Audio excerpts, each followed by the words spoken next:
picked up the story of the protests by India's champion wrestlers alleging sexual harassment by the Wrestling Federation of India chief Brij Bhushan Sharan Singh. This was weeks ago and now it's become one of the country's biggest headlines covered by every media channel and newspaper. Remember, it started right here in the Democratic newsroom. I'm joined now by my colleagues Akshita Nandagopal, Preeti Chaudhary, Nabila Jamal and Sneha Mordani. We'll be joined by others also in just a moment, because this has been a story not only that we've been covering consistently here on India Today, but it's also one that has thrown up some of the most distressing images, the most sharp things that have been said in a crossfire that has simmered constantly for nearly 3 weeks. I want to start with Preeti. She's been one of the journalists who has led with this story consistently week after week for many days now.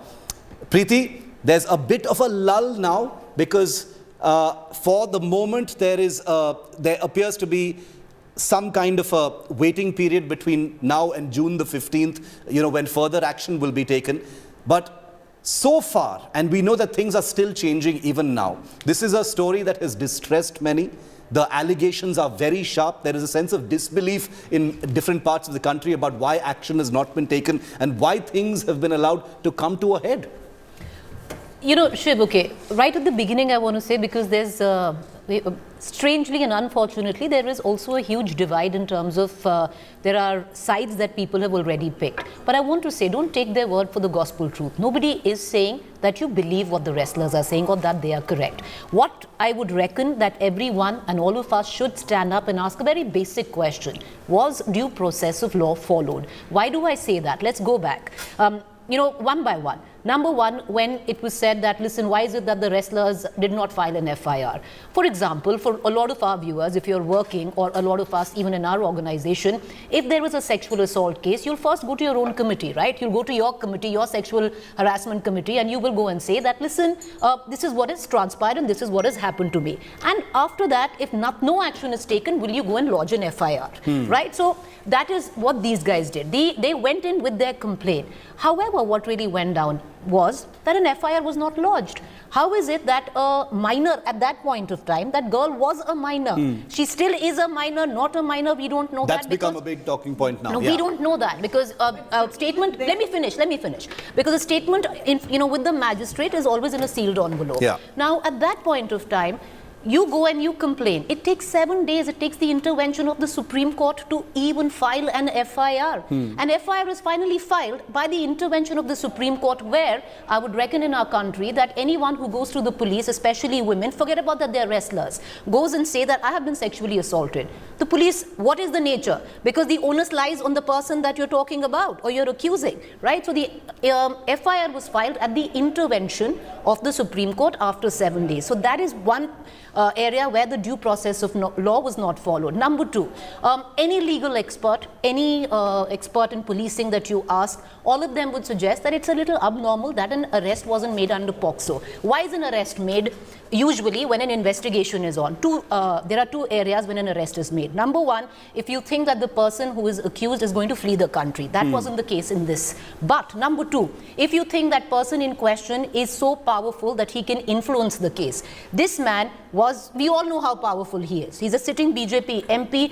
He is the WFI chief. We know what has gone down. So he was in an acute position of power. So he should have been arrested under Pocso, definitely should have been arrested, wasn't arrested. That it really took the Supreme Court to finally intervene. The protest started in the month of Jan, and finally in June, the government was eventually willing to meet them. You had a meeting with Amit Shah where the government did not address the media at that point, and that's when we believe the wrestlers have pushed back.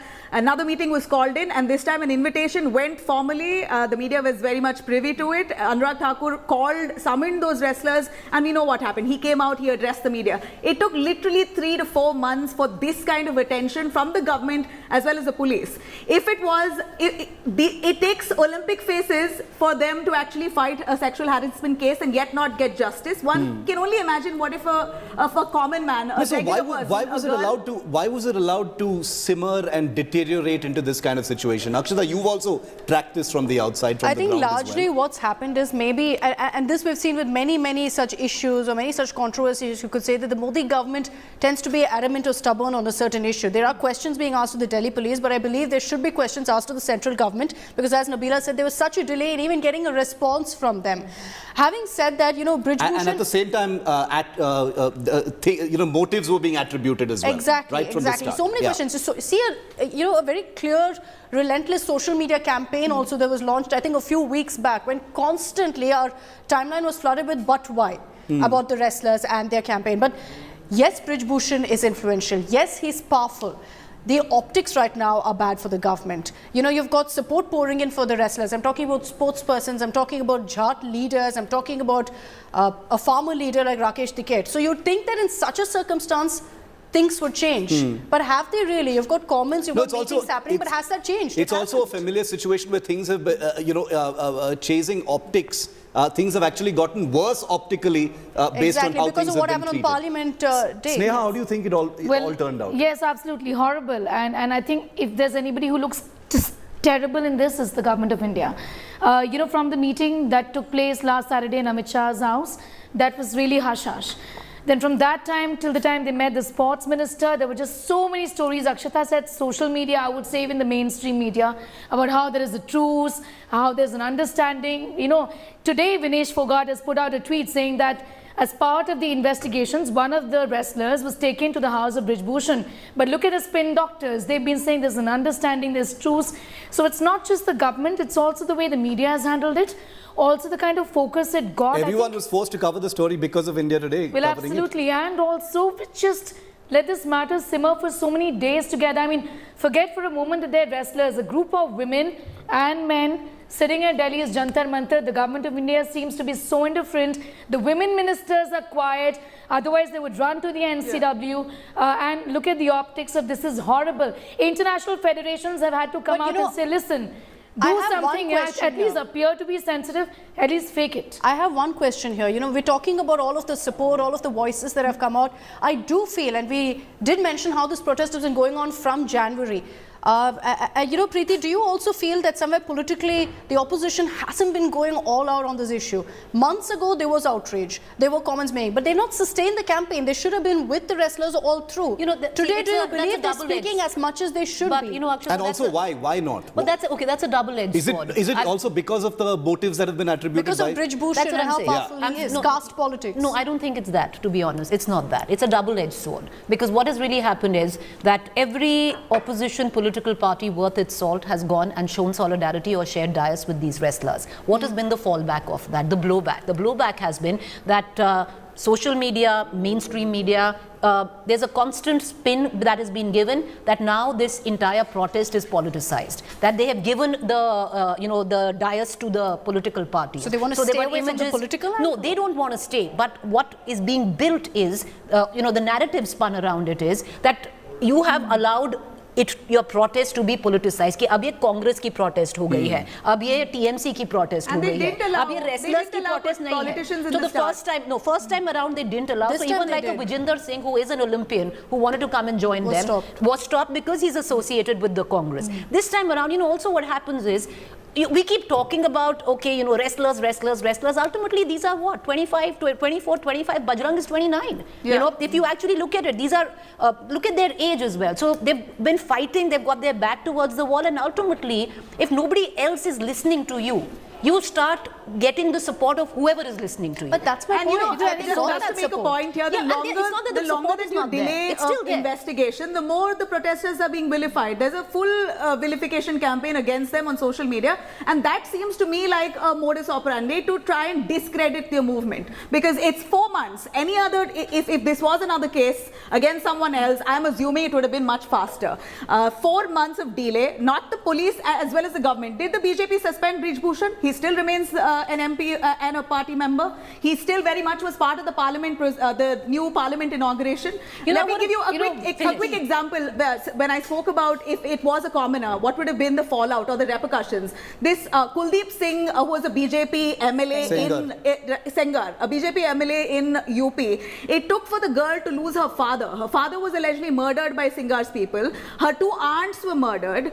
She and her lawyer were run over by a lorry. And finally, when she was all set to kill herself and set herself ablaze, That's it when took action the was taken. CBI for finally to step I think in it's and the case to be taken up. I think it's really What's the way the cost? BJP government functions. You know, Shiv, Preeti, we've all covered the Anna Hazare movement, and we know how the Congress-led UPA succumbed to pressure. I don't think if the Congress would have been in power today, they would have let this protest prolong for such a long period of time. No, they did, BJP leaders at that point in time were very quick to demand resignations from the Congress party, very, very quick.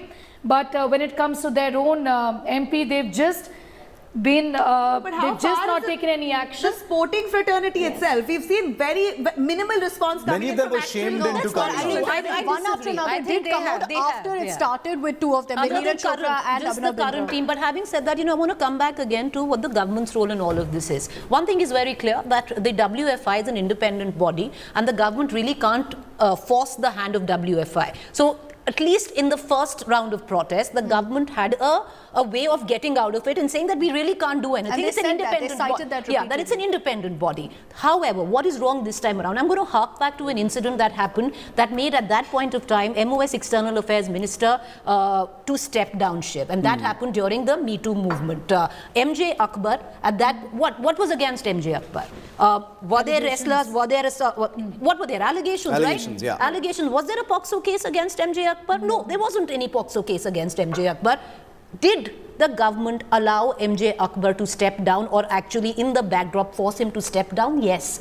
Because the damage at that point of time was limited to a Rajya Sabha seat. So it's about the levels of at that- damage, or the perceived damage at that point of time was limited to a Rajya Sabha constituencies in seat. In Uttar this, Pradesh. how is the damage different? Who is Bhushan Sharan? Politically, 80 seats is where Lok Sabha Uttar Pradesh is when we go to elections next year. He comes in from an area, he comes in from a community, and I'm sorry we keep talking about caste doesn't matter, but yes, caste matters. He comes in from the Thakur community, which is extremely influential, Eastern UP, Gonda area. Other than his own seat, he has influence of at least 5 more seats. It's political in nature. This entire saga, and whoever says why politicize it, became political the day a BJP MP was embroiled in a sexual assault case where our wrestlers were. First of all, I think anyone who says don't politicize something is it's a non sequitur as far as I'm This concerned. is We are a politics. democracy. Everything has to function through No, but politics. Shiv, this is, So we're don't talking about politicize an doesn't mean MP, anything. a BJP MP who's involved, so you're bound to have political reactions coming Exactly in. what I'm saying. I'm saying that opposition leaders getting involved is the correct thing. It should Yeah, happen. it should. Politicization of issues You should be is putting what pressure. should happen in a democracy. It must But do you happen. think that now there's been a change in the sense that, do you think that the government, Shiv, has kind of changed its tone on the protest, at least acknowledging that it's happening? Well, they've been pushed into a corner as far Do as they it is recognize concerned. bad This optics has got now? to do with the fact that Haryana Look, elections will also, in fact... in issue after issue, in incident after incident, when you try to manage something, when you try to manage the fallout, the perception of it, the optics, the word that we use so often, more often than not, after a point of time, it's going to go out of your control. Okay, we live in a world where you don't only have the media, but you also have social media. That's an animal that has a life of its own. You've got a public that is exponentially more well informed now, especially on sensitive issues of this kind. So after a point of time, you can't manage an issue like this. So do you to go back to Preeti's point right at the beginning, at the very beginning, was there some kind of a piece of paper or a chart saying, powerful MP, this community, these are the seats. What's there in the balance? These champion wrestlers. This is what they represent. Which is the lesser of the two evils? Which is the greater of two evils? On a global I don't know if that happened, but I'm saying, has the system become so cynical, even in the face of sexual harassment and assault charges, that's what it's come down to? Look at which is the path of least resistance and go down that The path, reality looking is, at what happens later. If a lot is spoken about, Akshuta, about politics of it all. Haryana is going into election. An issue like this, with the government possibly not stepping in, works for their politics in Haryana. Why does it work for their politics in Haryana? Is usually, if you look at how Haryana voted, in the last election or the election before that, there has been, the last 2 elections, a clear divide between what is considered the Jat vote and other communities. The Congress traditionally has now come to represent the Jat vote. So for them, for any political party, if you're looking at it from that perspective, then definitely trying to pinhole the Jat community in one corner works for them in Haryana, works for the BJP in Haryana. So do you get what I'm saying? And that's a state which is, even it with the consolidates cops the other communities on one side. Even with the cops involved in this, it actually works for the BJP to be quiet about it? The Khaps represent the Jat community. The Jats are not the dominant community in Haryana. Politically dominant before the BJP, yes. But they are not in terms of, if you just look at their population, they are not. So if you take away the Jat community, and that's how, any political analyst will tell you the last 2 elections in Haryana were fought from the basic premise that you isolated one, politically isolated one community. It's not that you isolated them in terms of benefits. No, you gave it to all. India has lost out on opportunities to actually host wrestling events. Asian Games was supposed to be holding a wrestling event in India. They took away that opportunity from India because this investigation was not initiated at that point. Even that did not lead for the police to actually fast track this investigation. So they're okay to compromise with the country's image globally on this sporting fraternity only for the sake of politics, and that's what's tragic. So does bad press not matter, Usha, for this government? But bad press to what extent? Mainstream media. I think it's all. It's again, it's a measure, right? Yeah. Like there's a certain amount of. It's like a company that says, we're willing to, incur losses for the next 3 years to build something bigger because there's something bigger coming on the other side of it. Similarly, it could be that kind of a model. But I want to. Since we're almost out of time, I want the last round of questions. I wanted to, take it away from not just what we've seen happen, but how each of us feel about it as well. This isn't just a women's issue. Sexual harassment, is we've seen Me Too happen in this country. This is a colossal Me Too moment. Okay, I honestly don't know why it hasn't triggered an even bigger Me Too movement beyond just the wrestlers. But as women with agency, as women with with power, with access and facilities, how do the 4 of you feel about seeing these people out there, with legitimate allegations and seeing no action taken in the full glare of the media, in the full public eye? I'll just begin by saying that the reason I believe that, yes, there's outrage, but the reason I believe that most people are not connecting with this is that typical rural-urban divide that we see in the country. With Nirbhaya, there was this uprising. Are we seeing that in this case? No. You've got wrestlers' support coming in, but not enough, clearly. As a woman, I think we've seen so many of these slogans, Beti Bachao, Beti Padhao, do that on the ground. Translate that to concrete action. The Modi government may be scared of bad optics right now, but look at what they did with the farm laws. They didn't shy away from, just months before the Punjab elections, taking a complete U-turn on that. Yeah. So forget bad optics. It's hopefully not too late for them to actually act and ensure that the wrestlers get justice. Because the government has said that they, even if belatedly, they said they've taken action, and now I don't think any of us are satisfied with the action that's been taken. Obviously, it happened in a belated manner. It's because of the pressure that was built up. Crack the whip. We're saying investigate. Like Preeti said, we're not saying that what they've alleged is the gospel truth. Yeah. But the investigation has been so marred, has so many loopholes that you're like, starts with an arrest, and there's no compromise with that. There is a Pocso case. You may argue that the Pocso girl, the victim who is a minor, has withdrawn a sexual harassment case, but you still have the Pocso case that still stands. You have 6 of the other adults whose FIRs of sexual harassment that still stands. You have 4 witnesses, out of which 1 is a referee since 2007, worked with Brij Bhushan, who's spoken to India Today as well. You have 1 Commonwealth gold medalist, another girl who's testified before the police. You have some serious allegations. And it starts with an arrest. How did you personally feel, Sneha? You're the mother of a daughter as well. Yes. Watching this, how did you feel? Terrible, and like I said very outset, if anybody looks horrible in this is the BJP government. Also, give them the benefit of doubt. These are wrestlers who've been struggling for a while now. This FIR is dated 2021. One point in the FIR that really stood out for me was when one of the wrestlers, Shiv, said that Brij Bhushan, Sharan Singh said, "Sleep with me, I'm going to buy you nutritional supplements." That's exploitation at its worst. These girls who probably don't come from very well-off backgrounds would need help of this nature, and then to exploit them and torture them, physically, mentally, I think whatever the case is, whatever the truth is, just keep that aside. And we hope that entire truth comes out in this investigation. The government should have been seen siding with the wrestlers. Even at the cost of a few seats in UP, I think that should have been the case. Imagine it doesn't even take... Olympic faces are protesting. They can't get justice. Preeti, last minute. What I just feel is that one thing we've seen repeatedly is that this is a government that doesn't want to seem to be weak, not succumb under pressure. So it's maybe that they're going to take their time and they're going to do it at their own time, later on. They'll Not take the seem to action, be forced into not doing seem to be something. forcing that their hand has been forced, is what I feel, one.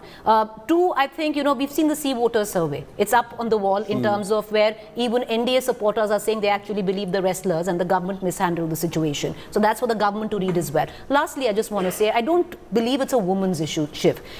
Being women, Clearly with isn't. agency, Yeah. it's not a woman's issue. Yeah. It's about everyone in this country needs to talk about it, and only then will issues like this will become bigger if it is equal for a Nakshita and a Shiv. And, for example, how does it get bigger? Wrestlers, yes, but they are women. So if an MJ Akbar is equal to a Brij Bhushan, then tomorrow a Brij Bhushan needs to be equal to a Vaira Muthu. It all has to come under the same umbrella. Yeah. We're gonna wrap up now on this, but the story isn't over. Remember, the national media attention on the wrestlers began, and I don't say this lightly. It was solely because of coverage on primetime here on India Today, especially on Preeti's show. And we will continue to put that spotlight on it, and we will continue to discuss every last thread of this unfolding story. That was the Democratic Newsroom. Thanks so much for watching.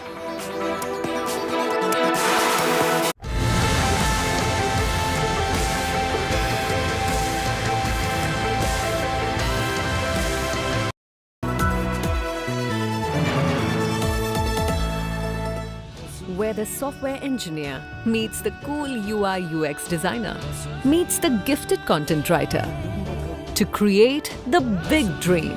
The world comes together at Sharda University. So where are you?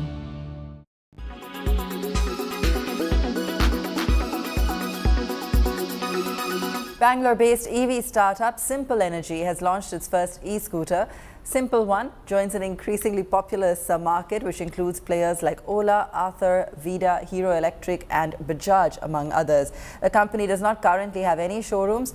The e-scooters have been priced at nearly 1.5 lakh rupees. Strategy was very clear. We wanted to build a scooter which is super, and I think we have built that. It's in true sense of superior super EV, which does range better, performance better, safety parameters better, riding statistics. Everything is mentored and checked upon. So I think our strategy was very clear on building a great product, and the consumers will take care of it. I think we have solved that piece of it. The second piece, I think we are focused on scaling our dealership, our manufacturing capacity, and I think that will resolve most of the issues going forward. I think there are two things about it. One is, of course, reducing subsidies might deter the growth, but that's very short term. I don't think that will impact much further on it. But also it will push the OEMs to become self-sustained and will build products which are more viable.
Make your media plan smarter with India Today Live TV on your connected devices. Amplify your brand with 100 million smart internet viewers. To advertise, mail us at sales@aajtak.com.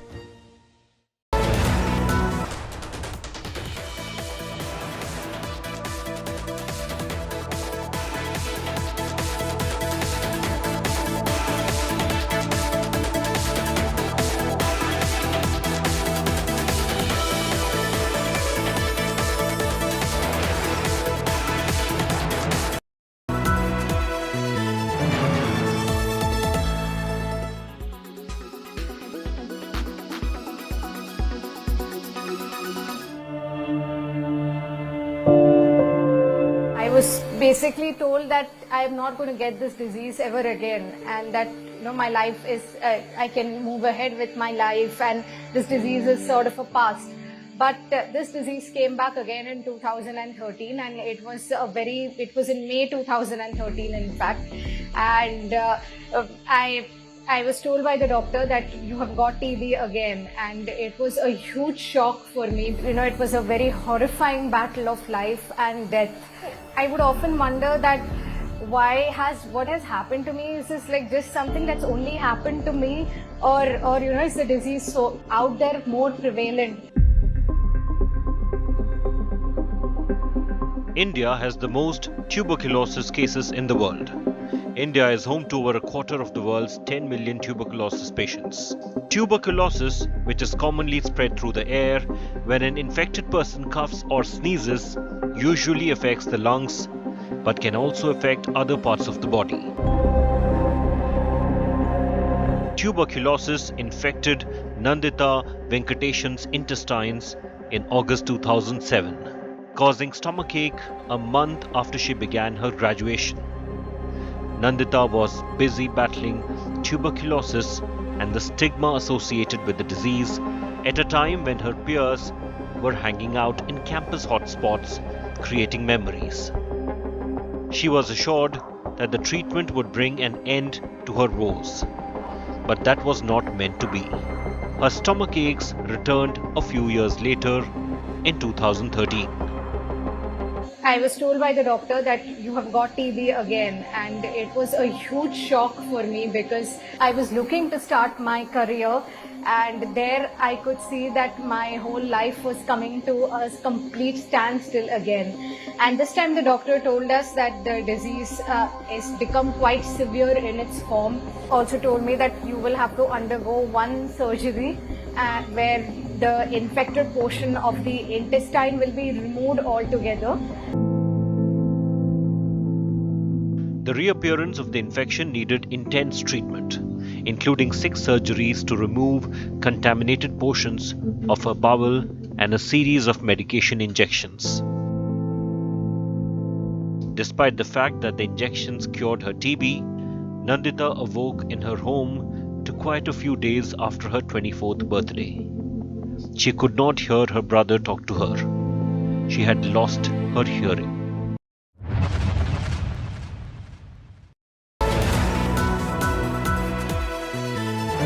Powered by the world comes together at Sharda University. Tata Altroz. OMG, it's the Altroz ICNG. Bajaj Allianz Life Diabetic Term Plan.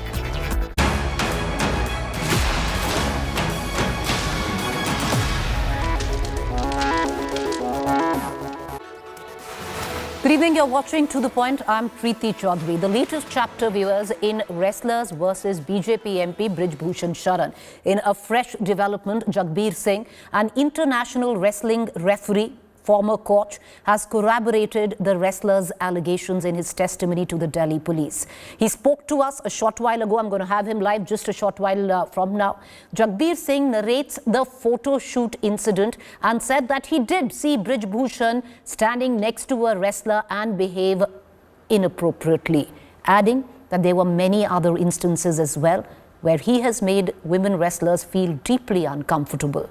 However, in the midst of all of this, the BJP MP Brij Bhushan Sharan has said he will break his silence now post the filing of a charge sheet for which a deadline of sorts, which has been discussed between the wrestlers and the government, is 15th of June. Now, as per sources, one female wrestler complainant was taken to Brij Bhushan's office for recreating the crime scene by the Delhi police officials as well. Remember, earlier on June 7th, after meeting the sports minister, Anurag Thakur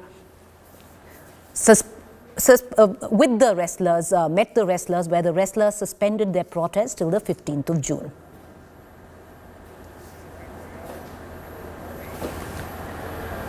All right, joining me right now is Jagbir Singh. He is one of the key eyewitnesses. There are over 100 eyewitnesses that have been put forth by the wrestlers. He is one of them. He's joining us now. He is a referee now, an international referee where wrestling is concerned. Earlier on, he has also been the coach of the men's India men's team. I spoke to him a short while ago. Jagbir जी, बहुत शुक्रिया sir, आप हमसे जुड़े. एक की आई witness कहते हैं आप, वो हैं इस पूरे केस में. जगबीर जी, सबसे पहले आप यही बताइएगा, क्या आपने कभी बृजभूषण शरण को फिजिकली सेक्सुअली अब्यूज करते हुए देखा है महिलाओं को? कोई वाकया है जो आपको बिल्कुल याद है? लखनऊ में 25 मार्च 2022 की एक घटना है. एशिया चैंपियनशिप की ट्रायल हुई थी, सीनियर एशिया चैंपियनशिप की ट्रायल थी 25 मार्च 2022 को. ट्रायल के बाद एक फोटो सेशन होता है, जिस फोटो सेशन में प्रेसिडेंट था और कोचेज साहिबान थे, जो स्पोर्टिंग स्टाफ है वो भी था, और टेक्निकल ऑफिशियल भी थे. तो फोटो सेशन जब शुरू हुआ तो एक महिला पहलवान प्रेसिडेंट बृजभूषण की बराबर में खड़ी थी, और एक जो चीफ कोच था वो भी था. लेकिन थोड़ी ही देर में जब फोटो की तैयारी चल रही थी तो वो लड़की एकदम से छटपटाई. सबका ध्यान उधर गया, तो जिसमें मैंने भी देखा कि वो लड़की वहां से हट करके दूसरी जगह जाने के लिए तैयार हुई. तो वो लड़की अपनी भाषा में कुछ सुनाई तो नहीं दे रहा था कुछ, लेकिन होठ चल रहे थे, वो कुछ बड़बड़ा रही थी. और हमने जब पीछे मुड़ के देखा तो बृजभूषण के हाथ ऐसी जगह लगे थे कि जहां पर लड़कियों को नहीं छूना चाहिए. जगबीर जी, उनके हाथ बृजभूषण शरण के ऐसी जगह लगे थे जो असहज था, आप ये कह रहे हैं. क्या दिनांक था? फिर से जरा डेट बताइएगा. 25 मार्च 2022 लखनऊ की घटना है.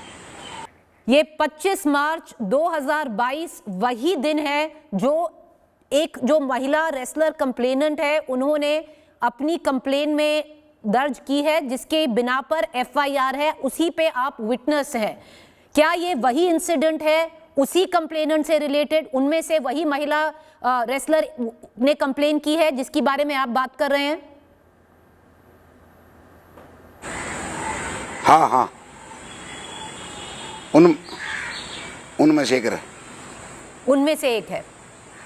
जगबीर जी, आपने अभी जो 25 मार्च वाला वाकया है जो 2022 का, जो अभी जिसके बयानों पे, जो महिला बयानों पे एफआईआर करी गई हैं, वो आपने बताया है कि आपकी आंख देखी है कि बृजभूषण शरण ने अपना हाथ महिला रेसलर पे ऐसे रख रखा था कि बहुत ही भद्दा था और असहज था. ये आपने हमें अभी बताया है. जगबीर जी, आप मुझे ये बताइए, क्या आपके संज्ञान में कोई और ऐसा वाकया कभी हुआ है जो आप बिल्कुल क्लियरली हमें बता सकते हैं? देखिए, ये तो 2022 की घटना है. उससे पहले 2013 की एक घटना है.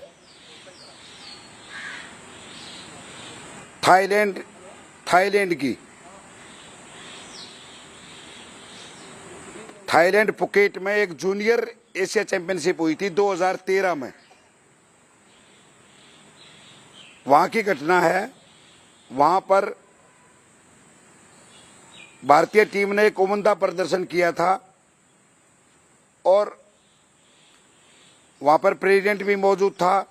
तो प्रेसिडेंट ने बच्चों को कहा कि आपके लिए आज इंडियन फूड की व्यवस्था करेंगे, क्योंकि थाईलैंड में सी फूड ज़्यादा मिलता है, ऑयली फूड ज़्यादा मिलता है. तो बच्चों ने वो कुछ ठीक नहीं लगा था, क्योंकि रेसलर्स जो हैं वो ज़्यादा शाकाहारी होते हैं और दूध घी पे ज़्यादा विश्वास रखते हैं. तो उनके लिए रात को डिनर की व्यवस्था की गई इंडियन फूड्स की. तो जहाँ पर लड़कियों का होटल था, जहाँ पर खिलाड़ी रुके हुए थे, उस होटल में उस खाने की व्यवस्था की गई. और अध्यक्ष जी बृजभूषण जी और उनके जो साथी थे वहां के, थाईलैंड के ही थे, वो सारे नशे में चूर थे. और उन्होंने बच्चियों को इस तरह से छुआ जाए, जो हमारे समाज में बच्चियों को उस तरह से नहीं छुआ जाता.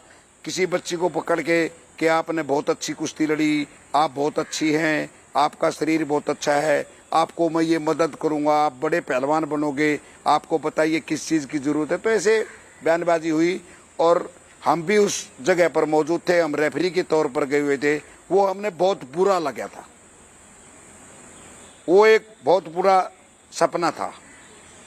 ये 2013 की घटना आप बता रहे हैं, ये घटना जो 7 महिलाओं ने बयान किया है उनमें से नहीं है, पर एक दूसरी घटना है जो आप बता रहे हैं। पर जगबीर जी, मुझे ये चीज़ बताइए, जो फुकेत थाईलैंड की घटना आप बता रहे हैं, इसमें बहुत सारी महिलाएं अंडर एज थी क्या, और क्या ये व्यवहार एक से ज़्यादा महिला के साथ हुआ, वहाँ पे महिला रेसलर के साथ हुआ? क्या और लोग भी थे आपके अलावा जिन्होंने ये देखा? हाँ, पूरी टीम थी।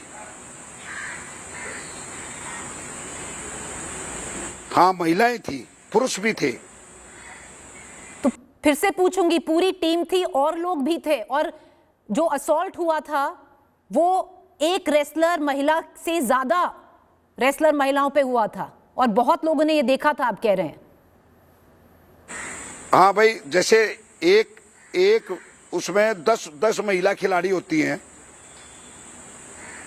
10 में से कम 3, 4, 5 को तो इन्होंने पकड़ के, आप बहुत अच्छी कुश्ती लड़ी, आप बहुत अच्छी हैं, आपको किस चीज़ की ज़रूरत है, आप मुझे बताइए, मैं आपकी मदद करूंगा। तो इस तरह का प्रलोभन दिया गया वहां पर।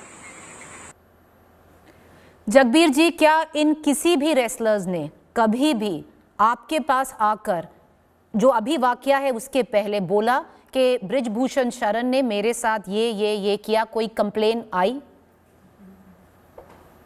नहीं, मेरे सामने कंप्लेंट, मैं कभी महिला टीम का कोच नहीं रहा,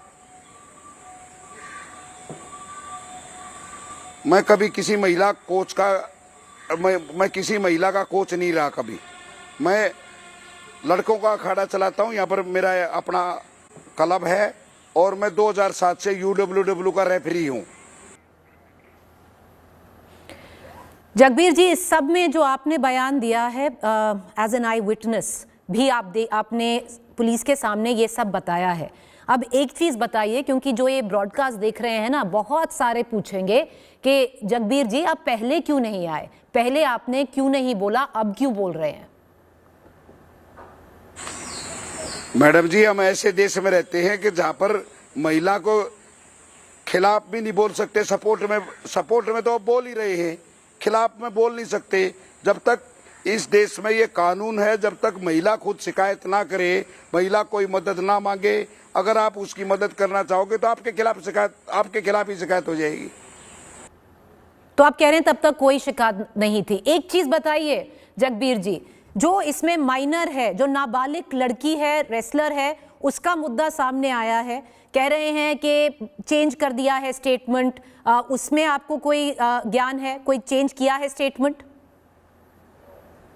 देखिए मैडम, उसके बारे में मैं ज्यादा नहीं जानता, मैं उसको नहीं जानता कि वो कहाँ से है, किस परिवार से है, वो माइनर है नहीं है, उसके बारे में मैं नहीं जानता। लेकिन मैं एक कमेंट्स करना जरूर चाहूंगा कि भारतीय कुश्ती संघ का क्या स्वार्थ था कि उस लड़की को माइनर बना के विदेश में भेजा गया,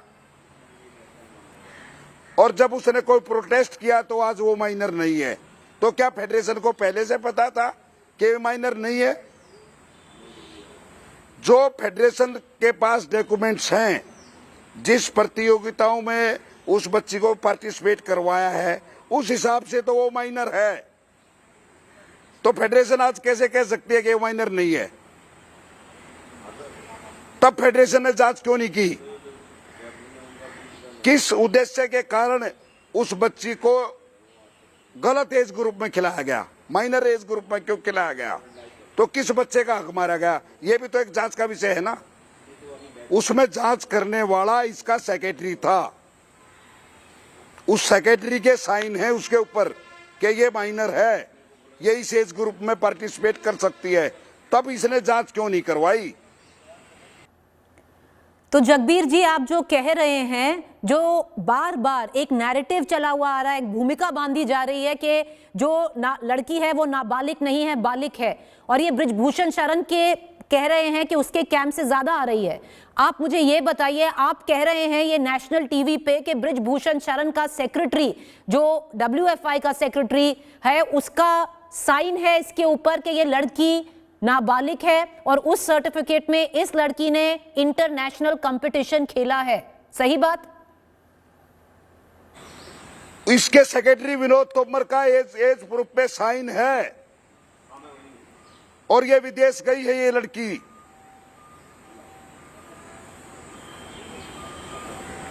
एज वेरिफिकेशन की एक कमेटी बनाई हुई थी, जो इसका सेक्रेटरी जिसको चाहे उसको बाहर निकाल दे, जिसको चाहे वो खिला ले। इसके सेक्रेटरी के साइन होते थे एज ग्रुप वेरिफिकेशन पे। इसका सेक्रेटरी को इतनी पावर थी कि भारत देश का किसी का डेट ऑफ बर्थ को वो नहीं मानता था, किसी के पासपोर्ट को वो नहीं मानता था, उसके साइन होने हो वो जरूरी थे। जगबीर जी, एक आखिरी सवाल पूछूंगी आपसे। ब्रिजभूषण, आपने खुद कोच रहे हैं, इंटरनेशनल रेफरी हैं, जो मेंस की रेसलिंग टीम थी इंटरनेशनल, उसके आप कोच रहे हैं। ब्रिजभूषण शरण की क्या छवि थी जो रेसलर्स के बीच में? इन्फ्लुएंशियल थे, काफी कहते हैं उनका दबदबा था, नहीं था, लोग डरते थे, क्या उनकी इन्फ्लुएंस है? अरे देश में सबसे बड़ा कुख्यात अपराधी कौन है? दाऊद इब्राहिम। इस देश का सबसे बड़ा कुख्यात अपराधी दाऊद इब्राहिम है, उससे इसके संबंध रहे हैं। इसके ऊपर टाडा एक्ट लग गया है, 302 की धाराएं लगी, और क्या लगना बाकी है? जगबीर जी, बहुत शुक्रिया कि हम आपसे जुड़े। आप एक आई विटनेस हैं, बने रहेंगे कि नहीं ये तो वक्त बताएगा, पर आपने जो डिटेल में हमें बताया है, आपने साफ बताया है कि एक लड़की, जो एक महिला रेसलर जिसने कंप्लेन किया है फोटोशूट के बारे में, उसने डेट दी है, आपने डेट कंफर्म की है, आपने बोला है कि मैंने देखा था कि ब्रिजभूषण का हाथ एक ऐसी जगह पे था उस महिला रेसलर की बॉडी पार्ट पर कि वो भद्दा था, हम देख नहीं पाई, आपने कहा है। आपने उसके अलावा 2013 का वाकया बताया है, जब फुकेत थाईलैंड में आप कह रहे थे कि एक नहीं 4-5 महिला रेसलर्स के साथ बहुत अभद्र व्यवहार किया गया। बहुत शुक्रिया जगबीर जी कि आप हमसे जुड़े, विटनेस होने में हिम्मत लगती है। बहुत शुक्रिया sir. I want to now just, we will elucidated, corroborated exactly what one of the key eyewitnesses has to say. I want to also say, viewers, there are over 115 eyewitnesses that these girls have detailed. Over 115 eyewitnesses that these girls have detailed. Whether the Pocso case stands or not, we're going to try and get an understanding. I want to bring in right now Vikram Singh, former DGP, who's joining us live on the show. Trisha Shetty, human rights activist and a lawyer. Vikram Singh, sir, I want to ask you one direct question. You heard one of the key eyewitnesses in this account, Jagbeer Singh. He has detailed, corroborated, confirmed one of the incidents which is in the complaint put forth by one of the wrestlers, on the basis of which an FIR has been formed against Brijbhushan Sharan. An eyewitness account like this, how damning can it be, sir? Preeti ji, good evening. I find this to be an A-class eyewitness account. He has given the graphic account of what happened on 25th of March 2022 in Lucknow, where he touched and he said the lady wrestler came out and chatpatai hui, that she was almost tortured, and the word he used was chatpatai hui. He goes to 2013 in Phuket and Thailand. He also says, Vikram Singh, he also says कि जब मैंने पीछे मुड़ के देखा, ब्रिजभूषण शरण का हाथ उस महिला की बॉडी के ऐसे पार्ट पर था जो असहज था. Bilkul. I did not want to repeat that because a sense of decorum prevented me from saying that. But Jagbeer, I must compliment you for coming out with the unpalatable and the unwelcome truth. But howsoever bitter it may be, it has to come out. Now the third part, his general reputation. You questioned him incisively about the general reputation of Brijbhushan Sharan Singh. It was as horrible as the allegations level. Therefore, the allegations have merit and substance, and Jagbir Singh would be classified as a prime witness in any court proceedings because he's not only an eyewitness, he's unambiguous about his testimony. He is firm, and the word he uses display exactly how things had turned out. The general reputation, what he mentioned, what happened in Thailand, and also his association in the criminal history that Bhushan Sharan Singh had. I am not very convinced, because that needs corroboration and further investigation, is the association with Dawood Ibrahim, because I personally am not privy. I am privy to other charges, yes, and also the fact that he has a long criminal history. That, of course, so almost 99% of the allegations, what Jagbir Singh has said, has merit, pith and substance in what he has said. And therefore, I say, under these circumstances, Bhushan Sharan Singh should not only be charge sheeted, but convicted, because the evidence of the complainant, the prosecutrix, and an independent witness, which we were waiting for a very long time, whom you have showcased today, I think the investigation is over. What is required is a court sentence. And under these circumstances, from my experience, if it is pursued vigorously, it will end in conviction. I want to bring in Trisha Shetty, human rights activist and lawyer. Trisha Shetty, you've been following the case very closely. He's one of the over 100 eyewitnesses that have been detailed by these young, brave women, our wrestlers. You know, at the back of it, one really does wonder, if this was the deposition given to the Delhi police, why wasn't there an arrest? I think it goes to show you the complicity when it comes to protecting a person who has really serious allegations of sexual abuse and assault against him, not just by one person, but multiple women, one of whom is allegedly a minor, right? So let's just quickly recap what has been happening. Since January, we've seen our Olympic level athletes been on the streets protesting because of police inaction and injustice, right?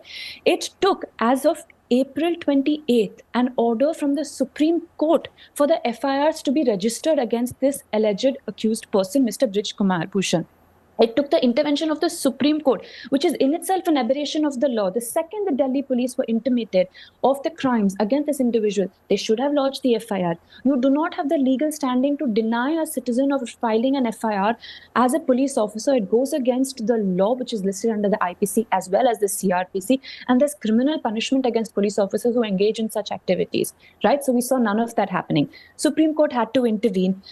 We've also seen the International Olympic Committee as well as the United World Wrestling Federation that have come out to make statements saying that they condemn the treatment of the wrestlers that have been subject to in India, where they have been charged with rioting cases. Why were these wrestlers forced to take to the streets to protest? Because they were deprived of their right to access to justice. Who is the person they've accused? This person, it's important to note, in cases of Pocso, in cases of POSH, which also falls under this, right? POSH, because these wrestlers, this is a workplace for them. When they're accusing someone in a position of trust and authority, it is then defined as an aggravated offense. So not only are these cases of sexual harassment, they should also have been filed under aggravated sexual harassment and aggravated sexual abuse, because that's what happens, because this person was the head of the wrestling federation. Now, who is this person? This person has a criminal history. He's got allegations of dacoity, of kidnapping, of murder. This person, this accused of sexual harassment, has also previously gone on record and bragged about how he has killed someone, right? This is the glorified person that the state is trying to protect, that the police is trying to protect, even though they have multiple credible witnesses, as you've said, multiple corroborations of allegations, multiple survivors who've come forward very bravely to say, we want justice. You know, I just want to once again, for a final time, bring in Vikram Singh back into this conversation. Vikram Singh, just on the basis of the testimony of that witness, and if you can keep it short, sir, I want to ask you, even if the Pocso case doesn't stand in court, because this is not a corroboration of the testimony on the Pocso case, it's about the other wrestler and the photo shoot, is it still damning? It is still done, Preeti. I have no doubts in my mind. What Jagbir has said is sufficient to nail anyone. Unless we have two sets of rules that show me the man and I'll show you the rules. Otherwise, if it is absolutely impartial, I think this testimony is enough to convict Bhushan Sharan Singh. Well, thank you both for joining us. Appreciate it. Well, till now it does seem we have two sets of rules. The sheer fact that it took over 7 days to only just file an FIR in that time, there was an active Pocso case. It still is active. It's only for the courts to throw it out if it deems so. Appreciate viewers for joining us. We're going to play that conversation out with the coach referee, one of the primary eyewitness who says, I saw Brij Bhushan assault our wrestlers. 9:30 p.m. Stay with us.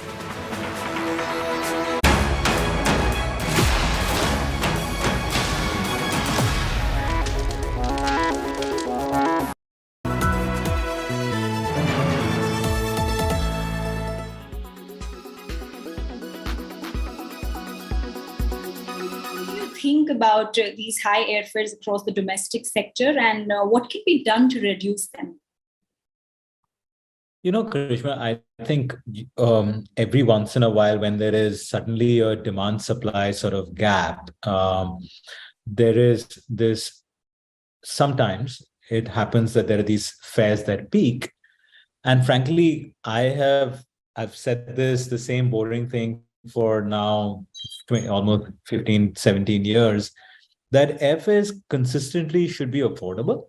Now, there will be always some peaks and troughs depending on how much there is demand, but there should not be any gouging of fares. You know, there should not be any unnecessary abuse of a particular near-term opportunity.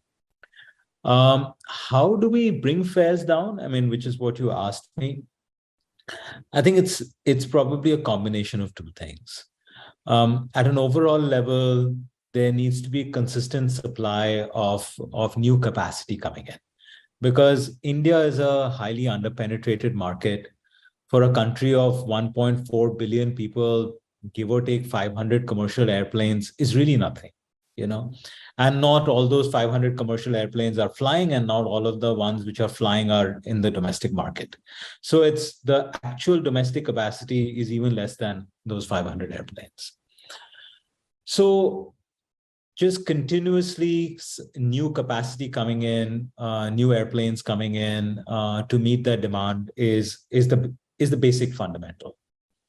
The second is that, I have a reasonably simplistic view on fares, that, it should be at a level which meets the cost of an airline. And at the same time, it cannot be something which hurts the customer. Now, the way to really do that is, even when you're bringing in new capacity, for airlines to be able to focus on their cost structure.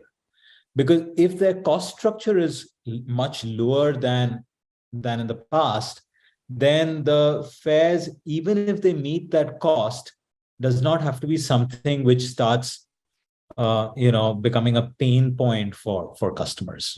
So I think this is the way I kind of look at airfares.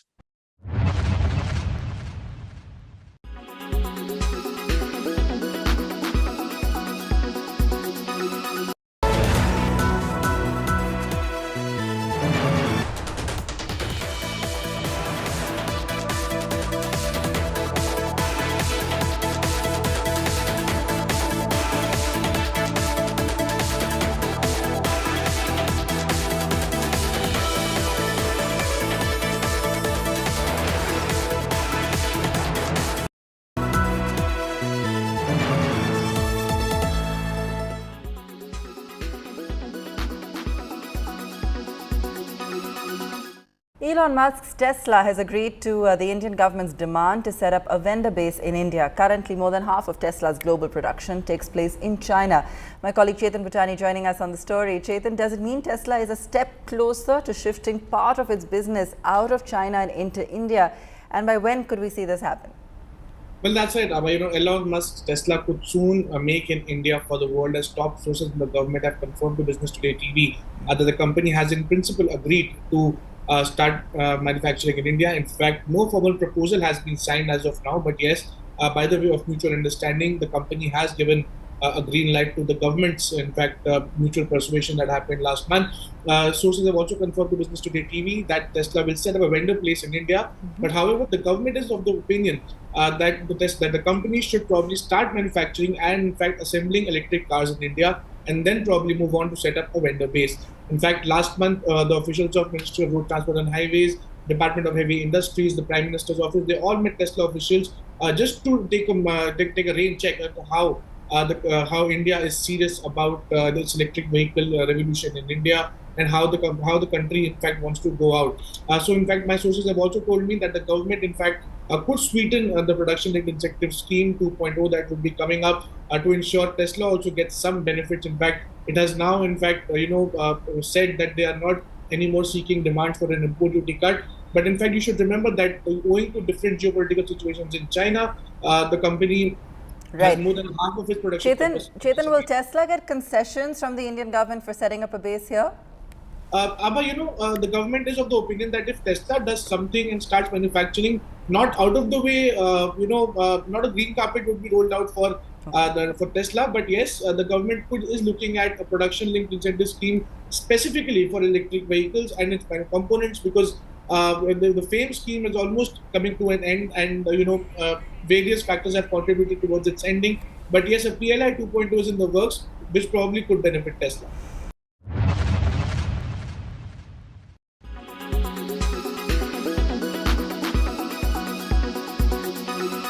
Why does this happen? Let me tell you the science behind it.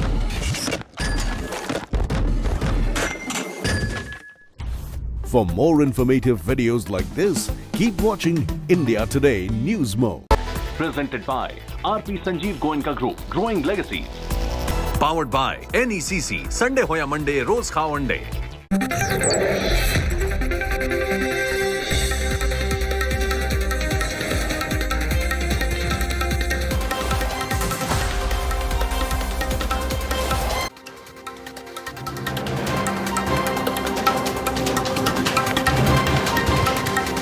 Good evening and welcome. You're watching the news track.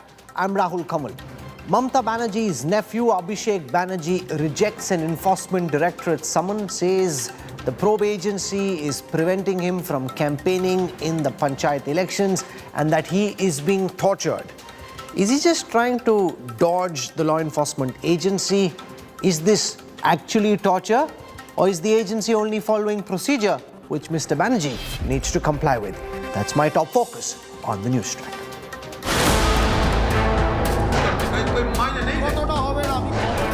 The next Bengal war is brewing. Khela hobe in big panchayat polls. Massive litmus test before 2024. Poll will prove who is most war ready. Brace for fresh, fierce battle for Bengal. The big focus on news track. There's a furious political face-off brewing yet again between the BJP and the Trinamool in West Bengal. We'll dive straight into it. Meanwhile, here are the headlines I'm tracking tonight. Maha fight over Aurangzeb escalates after poster war and riots. Asuddin Owaisi calls the Maha Sarkar Godse ki aulad. Sharad Pawar and Sanjay Raut get death threats.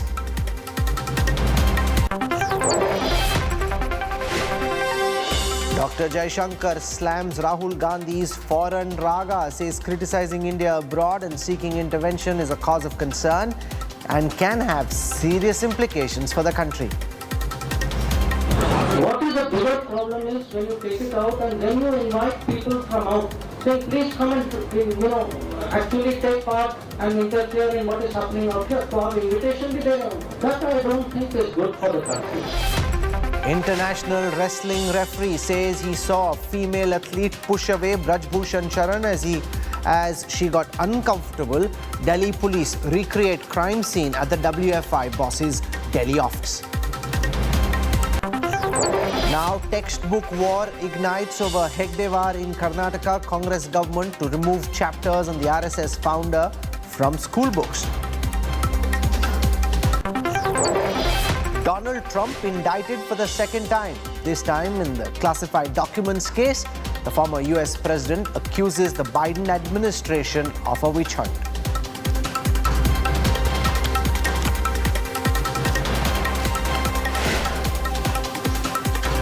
The Trinamool Congress is on the warpath against central agencies again.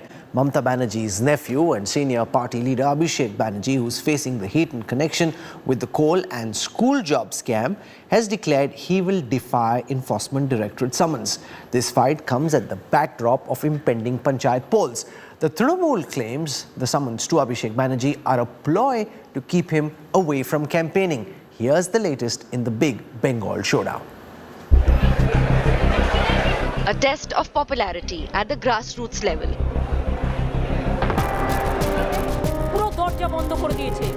West Bengal is set for an electoral warm-up before next year's big Lok Sabha vote. The TMC ruled state goes to panchayat polls on July 8th. Zilla Parishads and Gram Panchayats.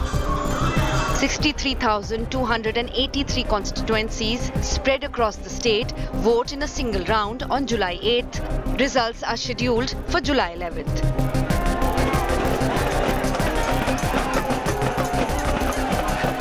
In 2018, TMC delivered a thumping victory in the violence-ridden rural polls. It pushed the BJP to distant second.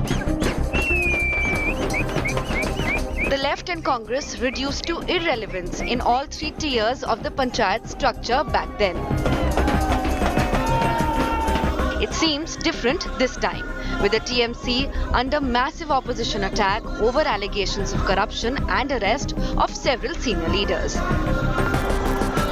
The opposition parties, the BJP and the Left Congress alliance seem prepared to fight it out with renewed vigor.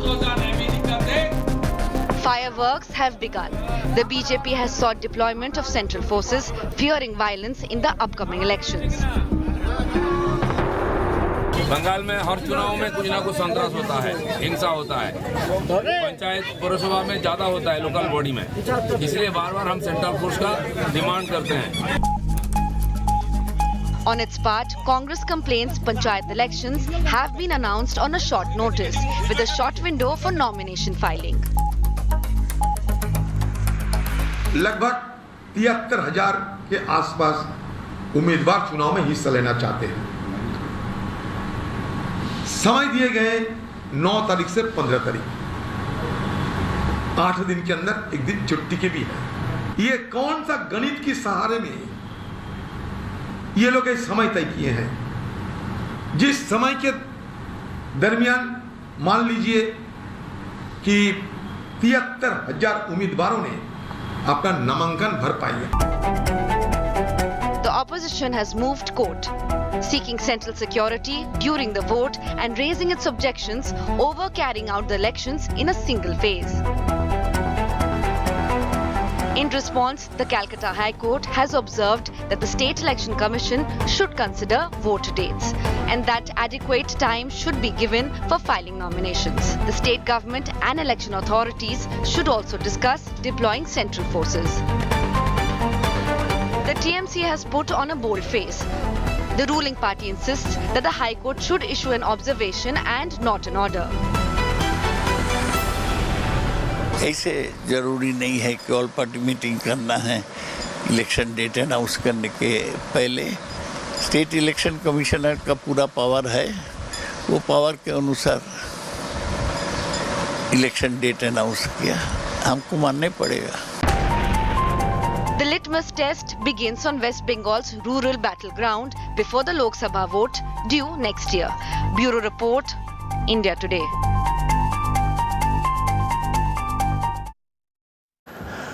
Mamata Banerjee's nephew Abhishek Banerjee refusing to appear before the Enforcement Directorate. He says he has absolutely no time to waste before the big panchayat elections next month in West Bengal.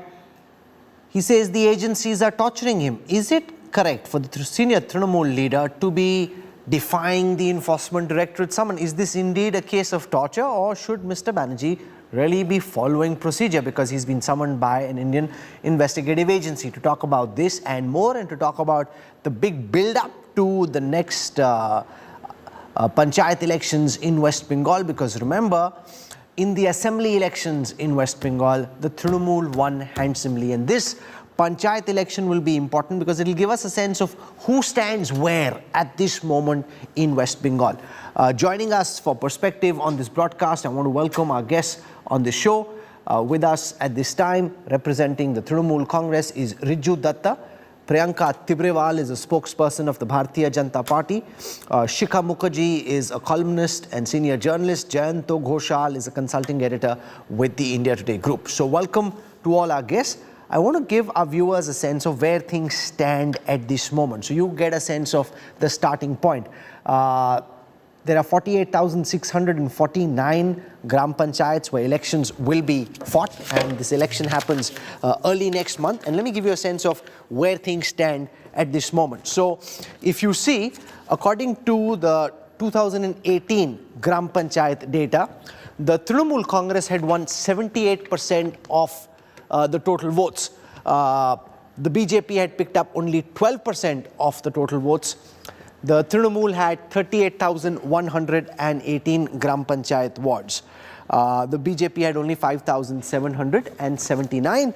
The CPI 33, the CPM 1,400. Very small numbers these. I just want to give you a sense of how the Assembly, the Lok Sabha and the gram panchayat numbers really compare. So we look at the total numbers that each party got.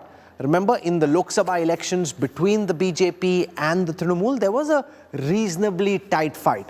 The Trinamool had 22 MPs in the 2019 Lok Sabha election. The BJP had 18. And the Congress had 2.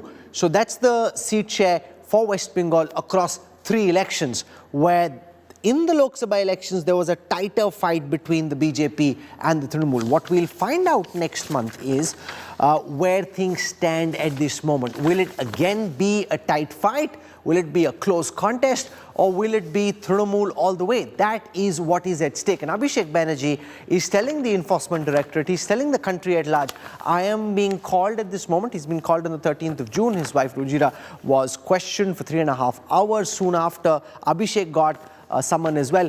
He says he's being tortured and that he's being prevented from going out and campaigning. And remember, at this moment, Abhishek Banerjee is doing a very big yatra, and therefore, as this yatra goes on, he thinks he's being stopped from doing that yatra, and that's the reason why he's being called. This is the Trinamool Nabo Jowar campaign, which Abhishek Banerjee is undertaking at this moment. So let me go across first and foremost to Riju Datta as he tries to explain to our viewers why Abhishek Banerjee has decided that he will not be appearing before the Enforcement Directorate. He seems to be daring the investigative agency. Rahul, first of all, good evening to all your viewers on the panel. Let me start off by giving you an analogy. You know, back in the day when we were kids, I was quite fond of a comic book called Asterix and Obelix. And it depicted the story of a small village of Gaul, which couldn't be captured by the great Roman Empire and the great Roman King Julius Caesar himself.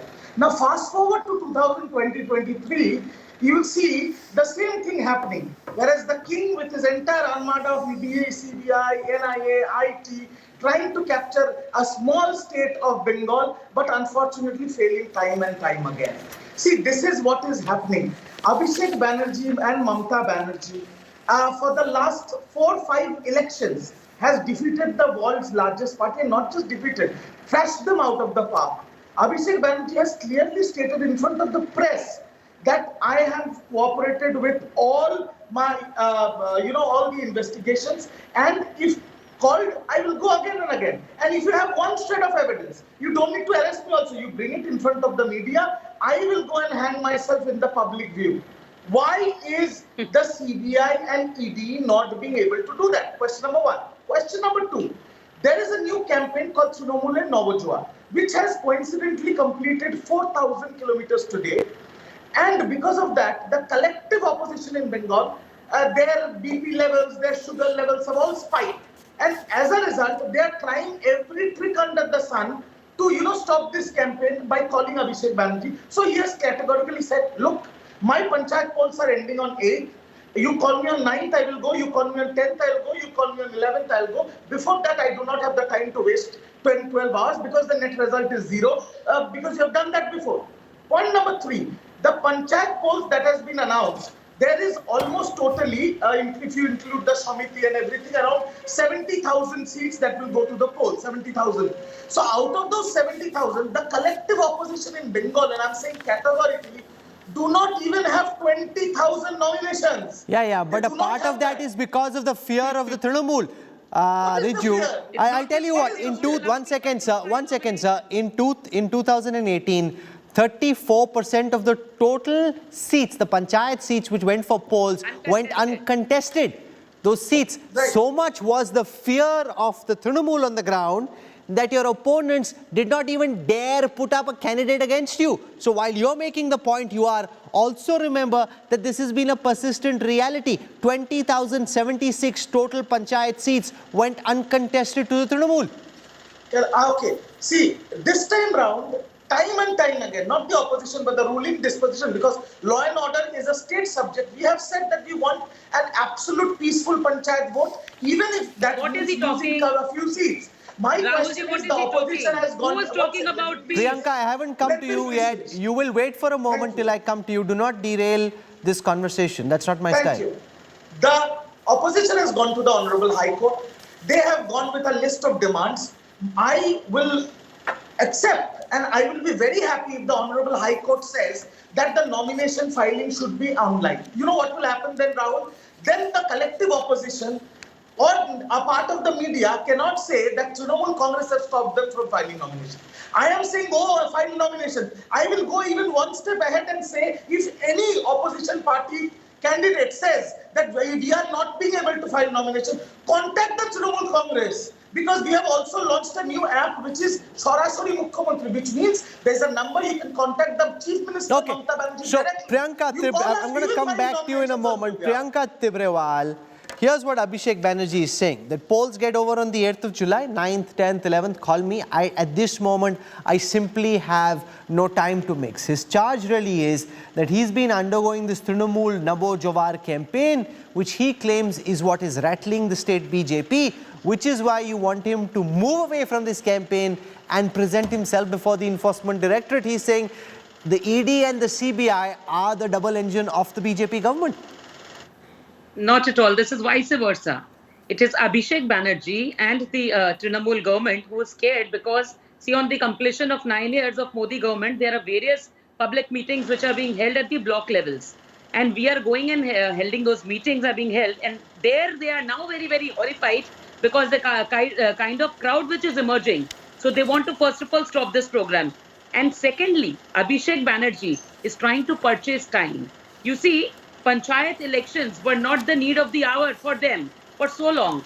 But now, just because he is being called, his wife is being called, the family members are being called, and not to have tea and breakfast with the ED or the CBI, because there is a company called Leaps and Bounds where they were found directors, where there was this coal smuggling money trail which they have found out, and that's the reason they are being questioned. So in order to purchase time now, all of a sudden, they announced panchayat election, that also without any party meeting or consulting any other party or without doing any kind of party No, this is something that Shubhendu Adhikari is making a big deal of, Riju, that an all-party meeting wasn't held, that this is a unilateral call by the Trinamool.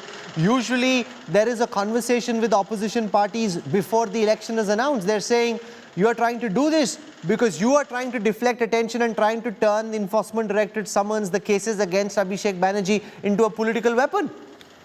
Rahul, there's a saying, Naach na jane angan teda. My question is this. First of all, it's not mandatory to have an all-party meeting, but the election commissioner said that I will have an all-party meeting in due course of time. Point number one. Point number two, it is a fact, and you can check your records, your library is very strong, that Shubhendu Adhikari once went to High Court a few months back to delay the panchayat elections. Now, when the panchayat elections are announced, now he is again going there demanding central forces and all that nonsense. Now, my third question is, in every state of India where panchayat elections are being held, central forces are not required. Here they need central forces, but have they forgotten what is the outcome of 2021 Vidhan Sabha elections when the central forces were there? So bottom line is, Rahul, these are all okay. So respond to this, Priyanka Tibrewal. The charge that the BJP is in a political organizational shambles. Many of the Trinamool leaders have returned to the Trinamool. Many of the cadre have returned to the Trinamool. You aren't as strong as you were in 2021, which is why you don't want this election.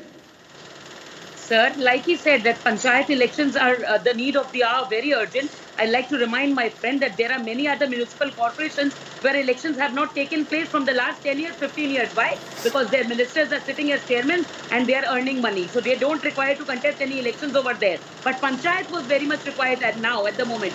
Nobody has forgotten what happened in 2018, the kind of killing which took place in West Bengal. And my friend Riju Datta, he was talking about forgetting something. I think that the entire nation has not forgotten the 2021 elections which took place in West Bengal and the kind of violence which took place here. They were pulled by the High Court, they were pulled by the Supreme Court, by the NHRC. That is the reason so many investigations are going on here. People were murdered, brutally murdered.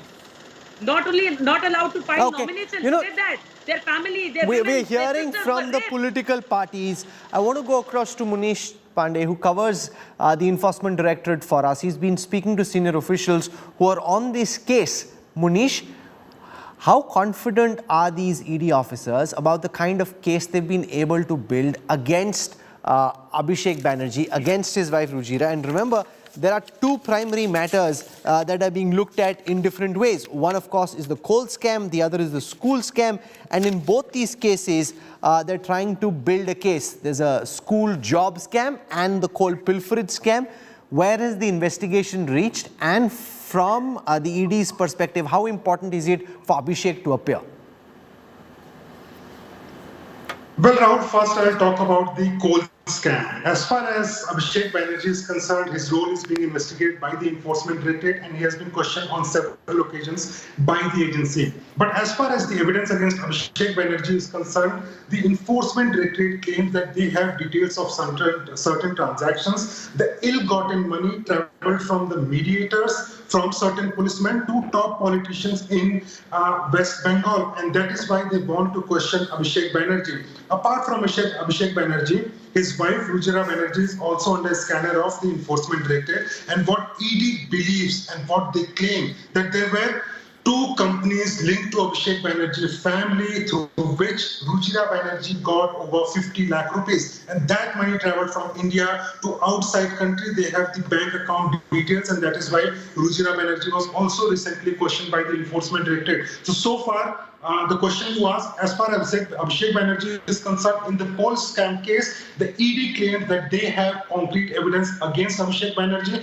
There is a legal battle which is going on between Abhishek Banerjee, Rujira Banerjee and the Enforcement Directorate. But at this point of time, there is no relief to Abhishek Banerjee or Rujira Banerjee from the Enforcement Directorate case as far as coal scam is concerned. Now, as far as the second scam is concerned, that is the recruitment scam, the teachers' recruitment scam, ED claims that their investigation is at a primary stage. At this point of time, they have certain links, certain evidence joining that chain to Abhishek Banerjee, and that is why he was called in for questioning. Now, as far as Abhishek Banerjee not going to the Enforcement Directorate is concerned, legally he is allowed to not go before the Enforcement Directorate on some ground, but he has to reply to the Enforcement Directorate, because remember, if he skips more than 3 summons, then ED will be within their rights to even arrest Abhishek Banerjee in this case.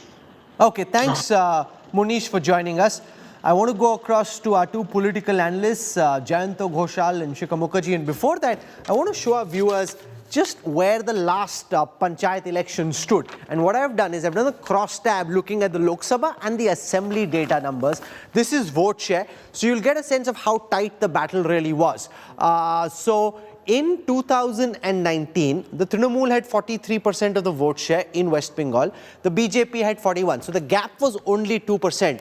In the assembly elections that followed in 2021, the Trinamool's vote share was 48. The BJP's vote share was 38. So there's a 10% gap. But cut to the panchayat elections. Remember, on the 8th of July, West Bengal will see panchayat elections, and you'll hear a lot more about it as this build-up happens.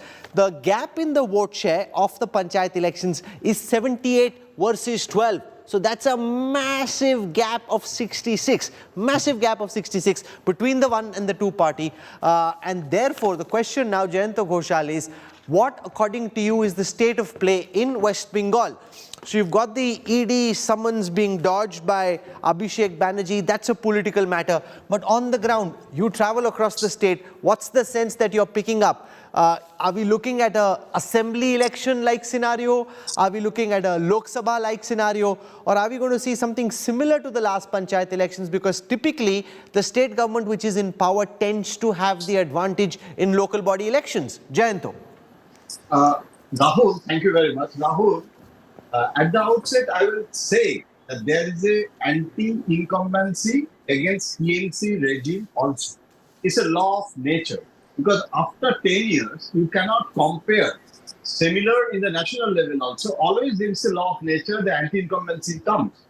Here, in the districts, in the villages, you know, the local TMC, the behavioral pattern of the committees, and Abhishek Banerjee also pointed out several lacunas in that system publicly in different rallies to rectify those fault lines.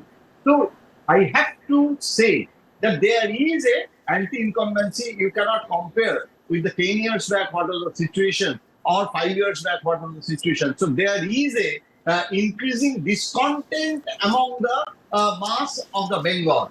But you know, the opposition, now the delay of, the expectation on the panchayat election, the massive campaign was there that Mamata will not hold the assembly panchayat election.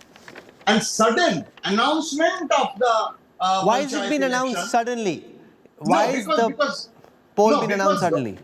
No, I'm telling you, because for the last 1 month, the file was with the governor on the chief election commission, chief electoral officer of the state election commission, and there are 3 letters governor saying to the state government that you have to give some other names. We will not accept the name of the Rajiva Sinha because BJP and the other opposition parties were accusing that this man will create terror and we cannot hold a free and fair election. But governor eventually he followed the constitutional procedure because the state electoral officer will be recruited by the state government, as state government said. But now it is they went to the court also on this issue. But in this situation, CPM and the opposition parties, they didn't buy the time for the nomination preparation. They are not ready actually. They could not expect the sudden, and now they are saying that is the BJP ready according to you or not? Because the BJP has also been facing a lot of infighting. No. BJP ideologically and BJP, they are strategically, they are, I think, more than Congress and the left. BJP is ahead on the question of the public, getting the public opinion, but in the organizational capability and the selection of the candidates in the different districts, you can blame that for the terror, we cannot give the candidate. But the reality is that the most of the, because you know, the winnability is with the TMC, that is the myth. And the most, it happens in the Uttar Pradesh also. Nobody wants to be a candidate of Samajwadi Party. They want to be a candidate of BJP. In the same way, in West Bengal, most of the candidates who want to be a candidate in the panchayat is a 3-tier system. So in the lower level, everybody wants to be TMC, and that's why the massive jhagda, the massive infighting is the TMC to get the nomination. Okay, so you've said some very interesting and important things. One, that there is anti-incumbency at the local level. The Trinamool leadership at the highest levels is aware of it. B, the opposition wasn't prepared for these elections because they didn't think they'd be announced so soon, and that there will be a challenge for the opposition to fight good candidates who can take on the Trinamool. And despite the anti-incumbency, when at the starting point, remember, all elections are essentially, from a perspective of data and psephology, the same. If at the starting level, the gap between the winner and the runner-up is 66%, even if the gap comes down, the end result is likely to change very much. That's just what electoral arithmetic says. Shikha Mukherjee, I heard from Jayanto Ghoshal, your sense of the state of play ahead of the big, brutal, bloody election for these Gram Panchayats next month? I think the violence has already started. The violence started today. And the violence is I think, something which everybody says why, but it just happens to be the character of politics in West Bengal. Having said that, will the Trinamool do better? Is the BJP organized? Is the Congress organized? Incidentally, Jayanto, the CPM has welcomed the announcement of the election. The other two parties are the ones that are creating the noise. Having said that, let's look at the facts on the ground. One, the BJP between 2021 and now has had a series of defections, important defections in the state. The Congress has just lost the one MLA that was elected just a few weeks ago. The BJP's organizational weakness is something that the BJP, no matter what it says publicly, privately, they will tell you that there are problems with the party.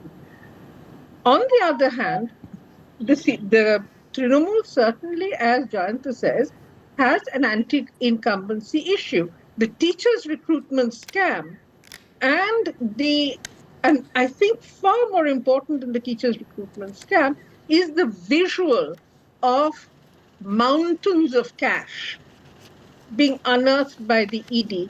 That has certainly jolted even the hardcore, fervent Trinamool supporter. And that's not just anti-incumbency, that is just the visual... Do you think they'll switch? Given the fact that so much cash was found from the houses of senior Trinamool leaders, will a part of that 78% of the vote which went for the Trinamool in the last assembly elections now switch? Rahul, that is the million-dollar question, and why?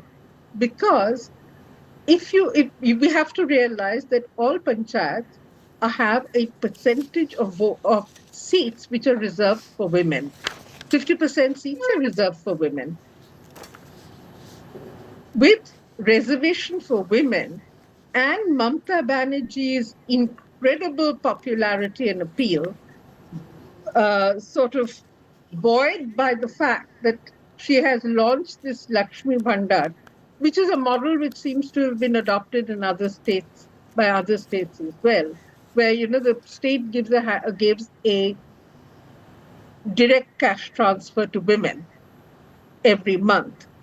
That has made the women's vote a near certainty for Mamata Banerjee. Let Priyanka Tibrewal respond. The fact that there's a 66% vote share advantage in favor of the Trinamool at the starting point, the fact that she's got these welfare schemes which seem to be rousing women supporters in her way, and the fact that there have been defections from the Trinamool back to the Trinamool, defections in the BJP back to the Trinamool, all of this taken together would suggest that it is a tough fight, which is partly why Abhishek Banerjee thinks he's being pulled away from the campaign so that his mind is not on the panchayat elections, but on having to respond to the ED and the CBI. Priyanka.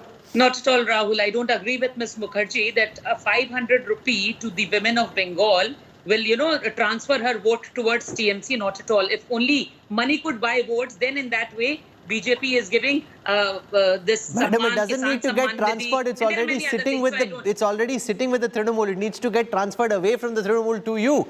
It doesn't need to get transferred to. They're already sitting on 78% of the vote. No. So that's okay. That's what I'm saying. That what is happening to the women here on the ground, whatever is the ground reality that we know and that we are seeing every day, that women are being raped just because their family member choose to go to some other party and hold the flag of some other party.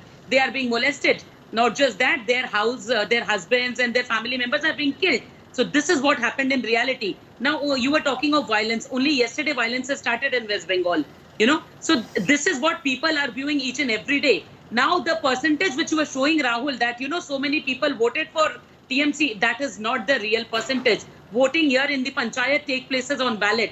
They take away the ballot boxes. This is what they have decided this time. Abhishek Banerjee has given instructions on this. That, allow people to do nominations, file nominations. We'll see them on the day of counting. We will not allow them to be present in the counting hall.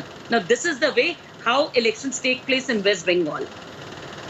Okay, I just want to walk across and show you what we did as an interesting calculation. We just converted to be able to compare the panchayat elections, the assembly elections and the Lok Sabha elections.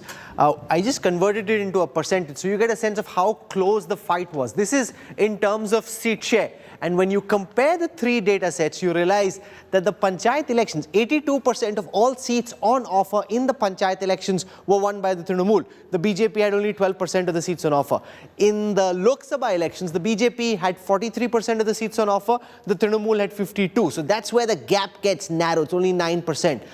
However, in the assembly elections of 2021, which is the big Trinamool victory, the Trinamool had 73% of the total seats on offer, the BJP had only 26%. So that really is the gap. But Riju, the wads of cash, literally mountains of them caught in the house of Trinamool leaders, all of this, including what Jayanto is saying, would really suggest that there is very serious anti-incumbency, a 10-year-old government, serious anti-incumbency. So it's not all hunky-dory for the Trinamool. You have a real challenge in the next month. Rahul, let's be real for some time, and if Trinamool Congress has a zero tolerance policy for any sort of corruption, but in every party there are some people that do all this nonsense and they end up going behind bars and maligning the party. But if corruption would have been a cause to change the way an election goes, then Hemanta Biswa Sharma wouldn't have been the Chief Minister of Assam, neither Shivraj Singh Chauhan would have been the Chief Minister of MP. So I don't think only scams, change the fate of an election. But let me come to the real facts. Why Trinamool is going to win the panchayat, they're going to win the Lok Sabha in Bengal, and they're going to win the upcoming Vidhan Sabha in 2026. Point number one, there is no alternative to Mamata Banerjee. Point number two, the opposition, the collective opposition, do not have a narrative for the betterment of Bengal. Their politics only involves abusing Mamata Banerjee and Abhishek Banerjee.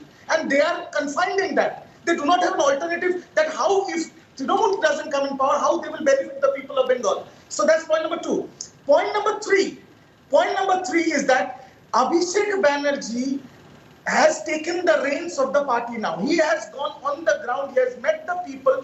The people, some of them were angry because of the anti-incumbency. But now they have got their leader within a foot. And okay, let me put that question to Jayanto Ghoshal, the Trinamool leader, claiming he's a young gun from the Trinamool, so naturally he'll be enthused by Abhishek Banerjee. But you've seen many generations of leaders in West Bengal. To what extent has Abhishek at this moment been able to fill in, I can't say legacy or the shoes of Mamata Banerjee, but how does his popularity compare with that of Mamata Banerjee within and without the Trinamool?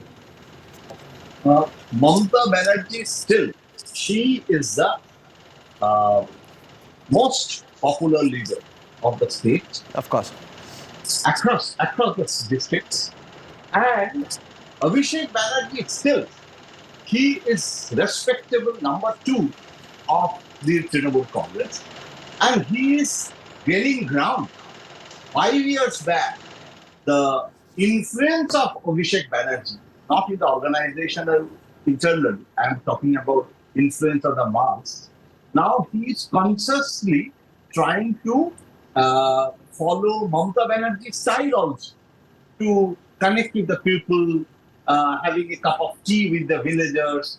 But you know what Mamata Banerjee experienced, that is the anti-CPM movement, the atrocity of CPM against Mamata Banerjee. That experience Abhishek doesn't have. But Abhishek and Mamata is a good combination because Abhishek is facing the modern political crisis. Mamata Banerjee never faced CBI enforcement when she was fighting CPM. But now it's a major CBI and enforcement has become a major obstacle. Each and every day, Suvendu Adhikari issues statement against Abhishek Banerjee and this on the corruption issue. You know, Priyanka is a very forceful and a very successful spokesperson. They are raising the issue. Why? CBI enforcement is doing what the law will take its own course line. But what Priyanka and the BJP, that is their job. They have to do it.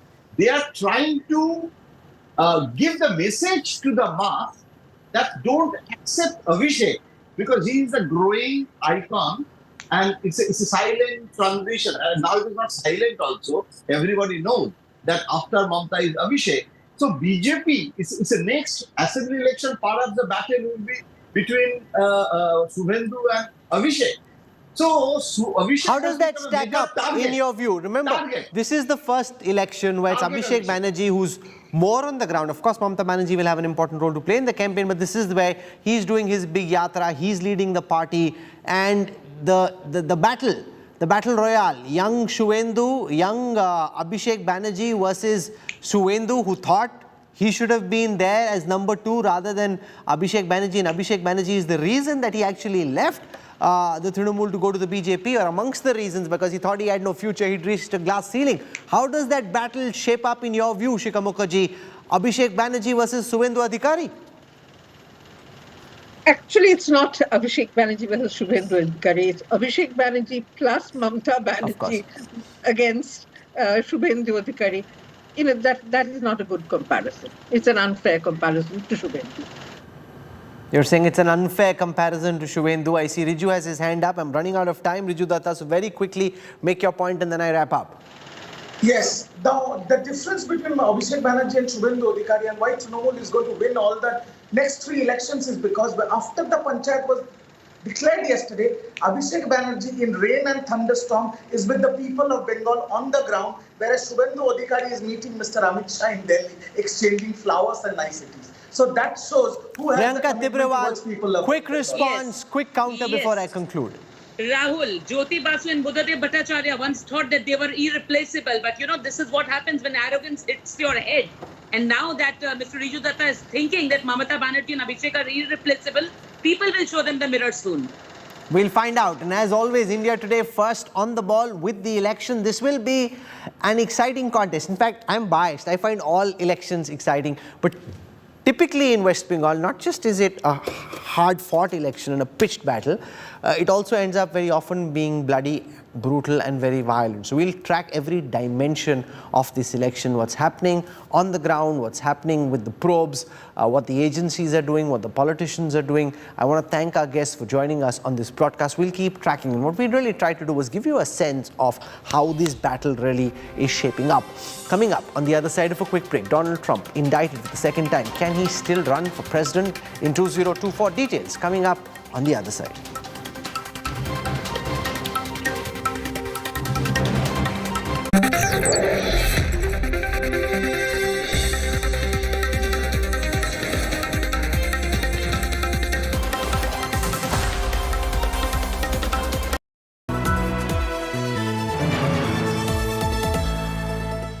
Where the software engineer meets the smart market analyst, meets the talented photographer to create the big dream.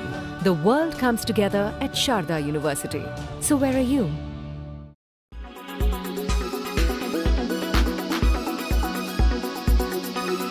The IMD declaring the onset of southwest monsoon in India as it finally reaches Kerala, although a week later than it normally does. The IMD has said the progress is likely to be slow for at least 1 week due to the severe cyclone developing in the Arabian Sea, which may further delay its penetration over the Indian mainland. India is expected to get normal rainfall during the southwest monsoon season despite the evolving El Nino conditions. Collections under the Small Savings Scheme for senior citizens grew by 4 times in May as compared to last year, as per Finance Ministry officials. The fresh mop-up under this scheme was more than 15,000 crores in addition to the existing one. This is also because of a revision of maximum limit and rate of interest. My colleague Karishma Sudani brings us the story. Karishma, tell us, what has been the net collection? How will this impact the government's budget estimate? Well, yes, the Ministry of Finance is happy about the collection under the Senior Citizen Savings Schemes for the month of May. In fact, my top sources tell me that the net collection has been close to rupees 24,000 crore, which is 4 times the collection in terms of year-on-year basis, and about 85% up on a month-on-month basis. It was rupees 6,000 lakh crore that was collected in the month of May 2022, and close to about 13,000 that has been collected in the month of April, that is 13,000 lakh crore. So the total collection has been at 24 lakh crore, and the mop-up in terms of new people joining it has also been good, and clearly this is also because of government's revision of the rate of interest from April 1st 2023, and also increasing, in fact they put a double the limit in terms of investment into this scheme.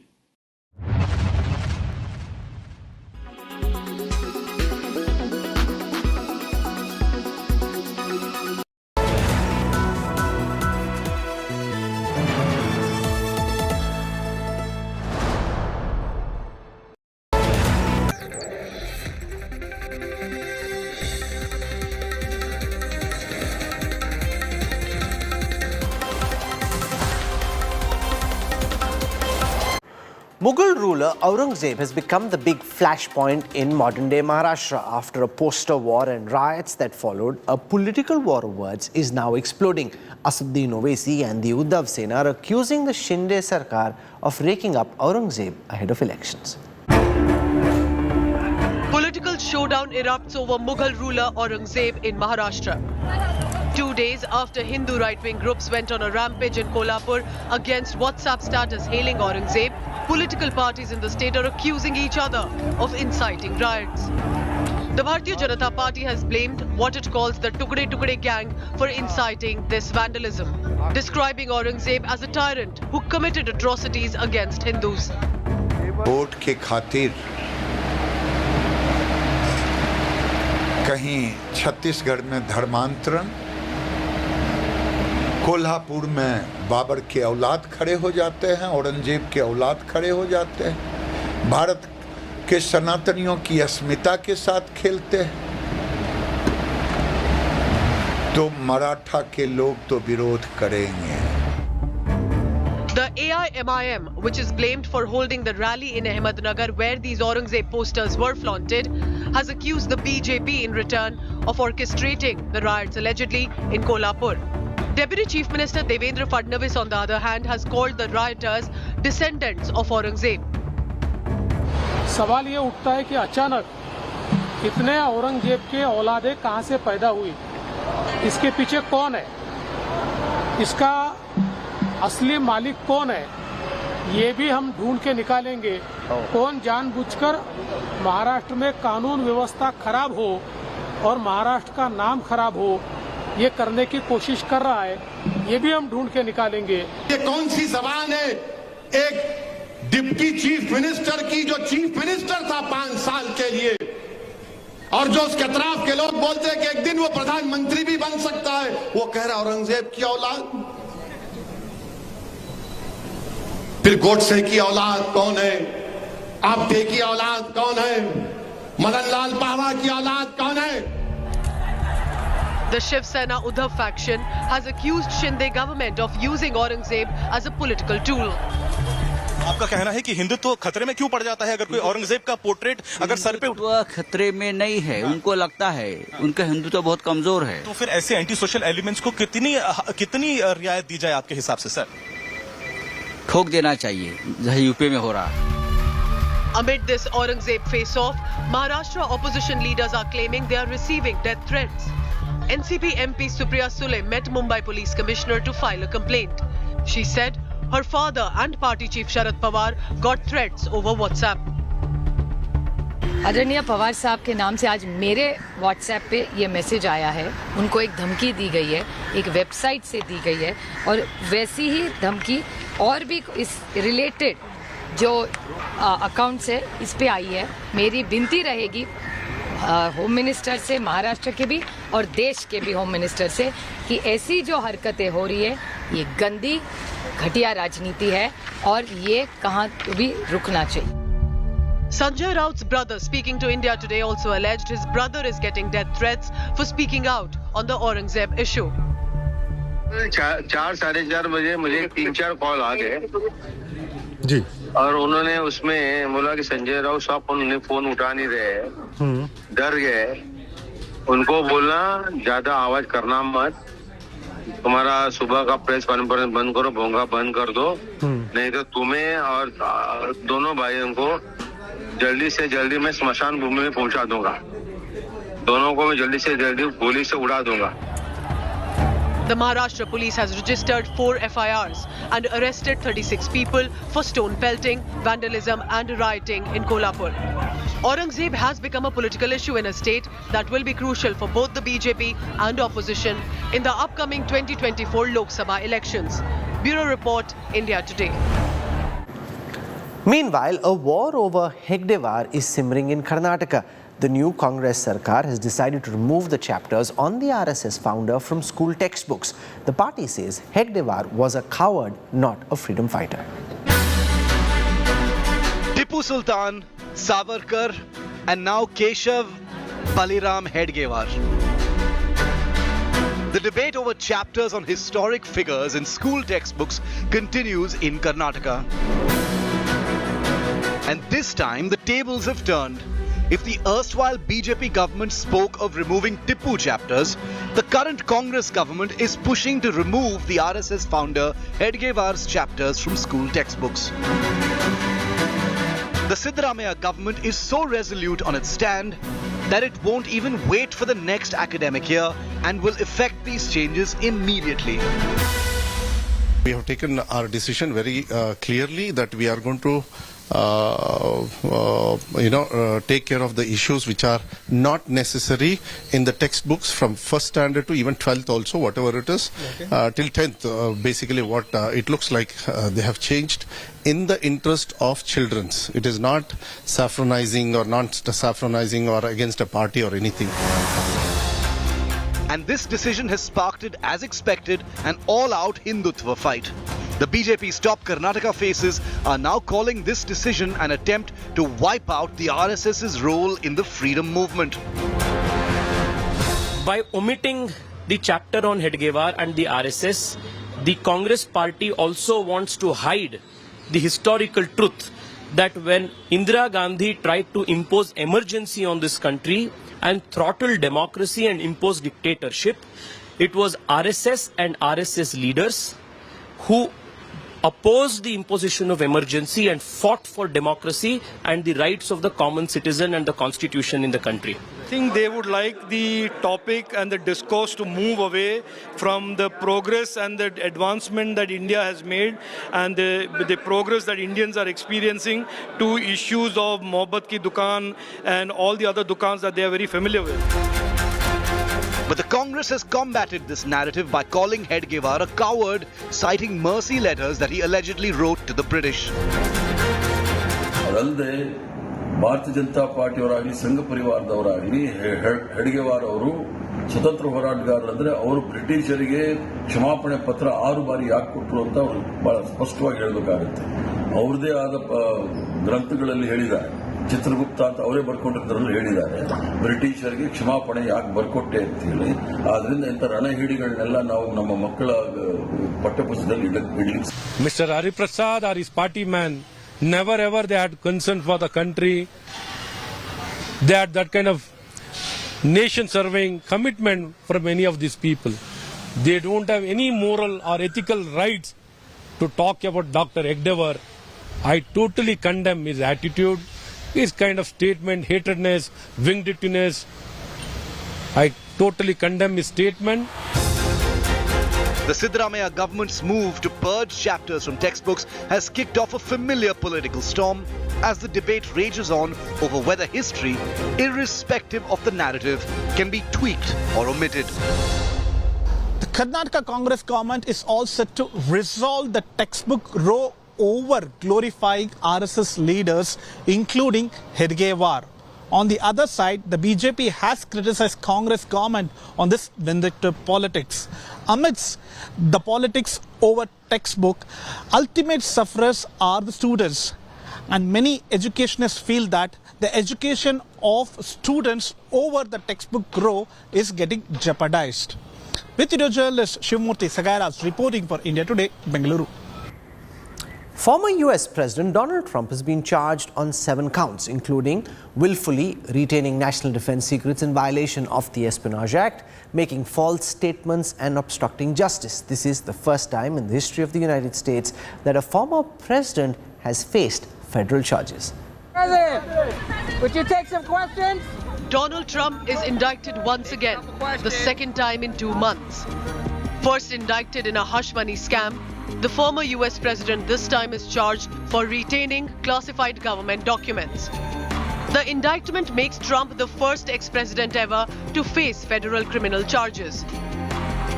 The charges include willful retention of classified government documents, conspiracy to obstruct justice, withholding a document or record, corrupt concealing of a document, concealing a document in a federal investigation, a scheme to conceal, false statements and representations.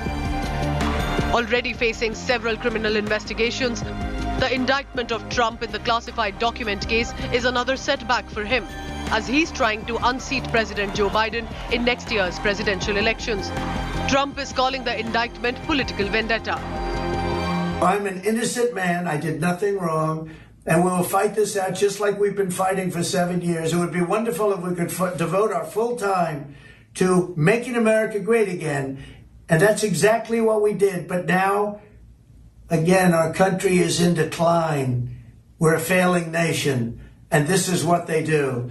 No collusion after 2.5 years that was set up by Hillary Clinton and Democrats. But this is what they do. This is what they do so well. If they would devote their energies to honesty and integrity, it would be a lot better for our country. They could do a lot better. They could do a lot of great things. The former president was earlier charged with paying hush money to the pornography actress Stormy Daniels to keep their affair a secret. Trump is accused of making false records to show the payment as legal fees. The trial in this case is due March next year, right in the middle of the primary election season. The 2 indictments, however, will not keep Trump away from the presidential poll. Biden administration will try best to seek Trump's conviction. If found guilty, the maximum punishment for Trump in the federal case would be 100 years in prison.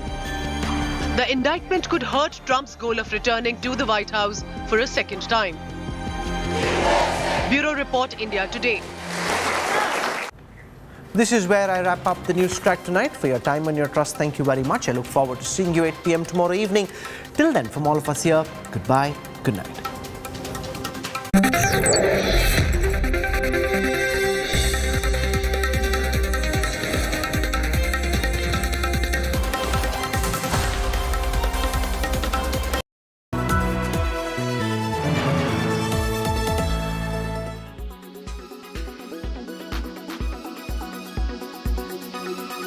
All right, Chetan, thanks so much for joining us with all the latest on Elon Musk and Tesla.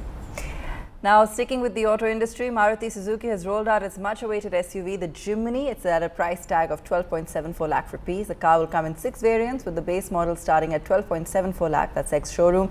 The top-end Alpha AT dual-tone model at 15.05 lakh, ex-showroom. With this, Maruti is aiming for a 25% share of the SUV market in FY24, with volumes close to 475,000 units. The lifestyle SUV, which is pitted directly against the Mahindra Thar and Force Gurkha, will be retailed across all 600 Nexa stores in the country starting today.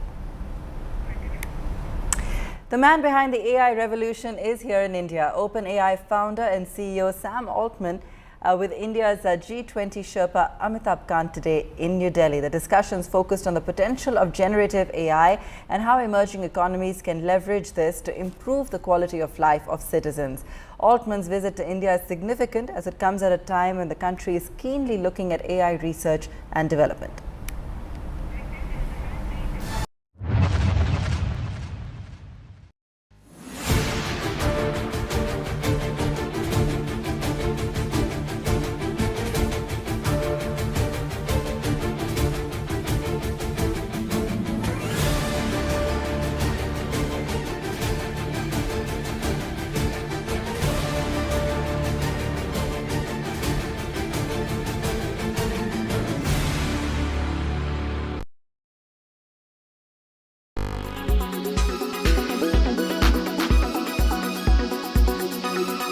Why does this happen? Let me tell you the science behind it.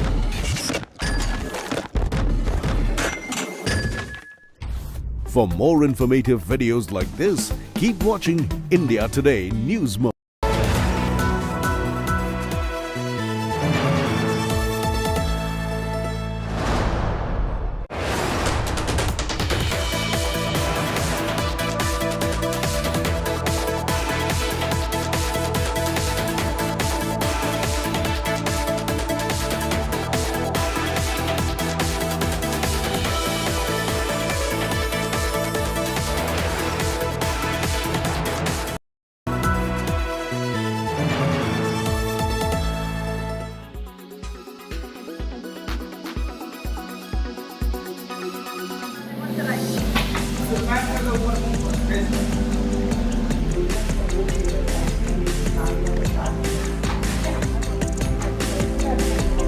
A bold experiment in women's empowerment.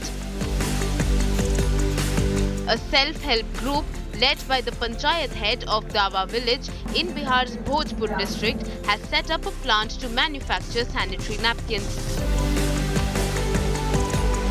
They are not only providing sanitary pads at a low cost to women in rural areas, but also creating employment opportunities for women. ये जो योजना है ये हम लोगों ने basically उस वक्त शुरू किया जब कोरोना का दौर चल रहा था, तो ये चीज़ समझा गया कि बाहर जो हमारे यहाँ से महिलाएं जा रही हैं उन लोगों को यहाँ रोका जाए और कुछ ना कुछ एक सोर्स ऑफ अर्निंग बनाई जाए। और हम लोग कोशिश कर रहे हैं कि ज़्यादा से ज़्यादा औरतों को सैनिटरी जो शब्द है उससे परिचित करवाएं और मेंस्ट्रुएशन साइकिल में जो हम सैनिटरी का यूज़ करते हैं उसकी उनको आदत डलवाएं। The women go door to door selling sanitary napkins. They spread awareness among villagers about menstrual hygiene. जो बच्ची किशोरियां हैं वो लेना नहीं जानती थी पहले, जिसे उनके माँ बाप यूज नहीं कराते थे उसके, क्योंकि महिलाओं को जानकारी नहीं था। तो इसलिए बच्ची बोलती है तो क्या है, जो आज के डेट में किशोरी बच्ची स्कूल पढ़ रही हैं, इसी की वजह से बाल किशोरी को पता चलता है कि ये पीरियड आने पर सबसे अच्छा महत्वपूर्ण सैनिटरी पैड है। The unit in Dawa makes 4,000 to 5,000 sanitary pads a day. Their product, branded as Sanghini, is available in markets in villages and towns in the district. Bureau Report, India Today.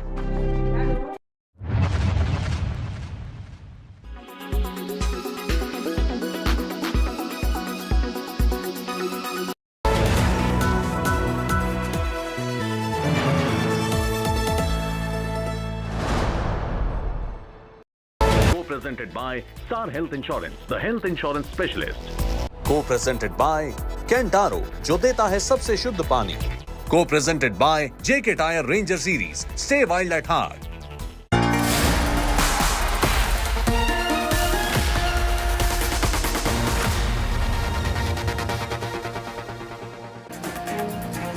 Good evening, viewers. You're watching News Today at 9 p.m. I'm Preeti Chaudhary. Every once in a way, India's medieval history comes knocking back. This time around, it's the state of Maharashtra. Just a few months ago, it was Karnataka. Before that, it was Banaras, Varanasi. Our talking points this evening: Aurangzeb politics in Maharashtra. Who gains politically from Aurangzeb? All of that coming up through the course of the next 45 minutes. Let me first take you through the headlines. After Fadnavis, Aurangzeb ki aulad jaib, Owaisi's Godse ki aulad attack on Fadnavis accuses BJP of defaming Islam in Maharashtra. Political war over Congress government's plan to revise Karnataka textbooks and remove Hedgewar chapters. BJP lashes out at Siddaramaiah government. Congress claims RSS founder wrote mercy letters to British.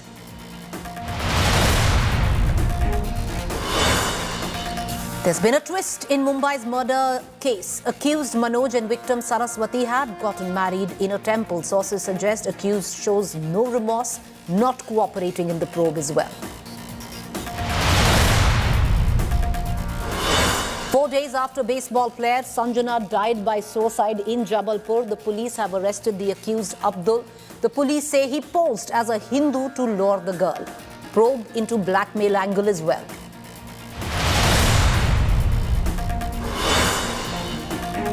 International wrestling referee says he saw a female athlete push away Brij Bhushan Singh as she got uncomfortable. The Delhi police also recreate the crime scene at WFI boss Delhi office.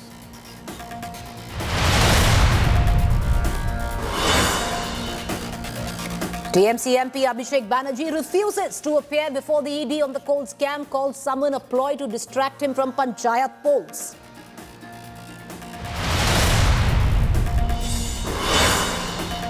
S. Shankar slams foreign attack. Raga says criticizing India abroad and seeking intervention is a big cause of concern and can have serious implications for India.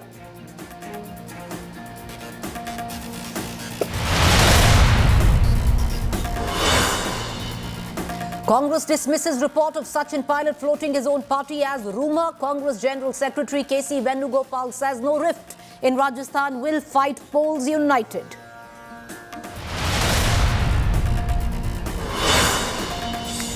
And Trump indicted in classified documents case, first ex-US president to face federal criminal charges.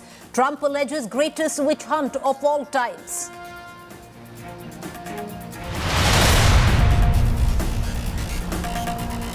Our top story, the latest flashpoint coming in. Maharashtra has unraveled into an Aurangzeb ki aulad now versus Godse ki aulad showdown. After Aurangzeb posters and WhatsApp statuses glorifying the Mughal ruler sent Kolhapur practically to the edge, the ruling BJP and the opposition are now locked in a war of words and politics. But who is fueling the Aurangzeb fire and who could actually benefit from it? Here's the full report. Political showdown erupts over Mughal ruler Aurangzeb in Maharashtra. 2 days after Hindu right-wing groups went on a rampage in Kolhapur against WhatsApp status hailing Aurangzeb, political parties in the state are accusing each other of inciting riots. The Bharatiya Janata Party has blamed what it calls the Tukde Tukde gang for inciting this vandalism, describing Aurangzeb as a tyrant who committed atrocities against Hindus. Vote के खातिर कहीं छत्तीसगढ़ में धर्मांतरण, कोल्हापुर में बाबर के औलाद खड़े हो जाते हैं, औरंगजेब के औलाद खड़े हो जाते हैं, भारत के सनातनियों की अस्मिता के साथ खेलते हैं, तो मराठा के लोग तो विरोध करेंगे. The AIMIM, which is blamed for holding the rally in Ahmednagar where these Aurangzeb posters were flaunted, has accused the BJP in return of orchestrating the riots allegedly in Kolhapur. Deputy Chief Minister Devendra Fadnavis, on the other hand, has called the rioters descendants of Aurangzeb. सवाल ये उठता है कि अचानक इतने औरंगजेब के औलादे कहां से पैदा हुई, इसके पीछे कौन है, इसका असली मालिक कौन है, ये भी हम ढूंढ के निकालेंगे. कौन जानबूझकर महाराष्ट्र में कानून व्यवस्था खराब हो और महाराष्ट्र का नाम खराब हो, ये करने की कोशिश कर रहा है, ये भी हम ढूंढ के निकालेंगे.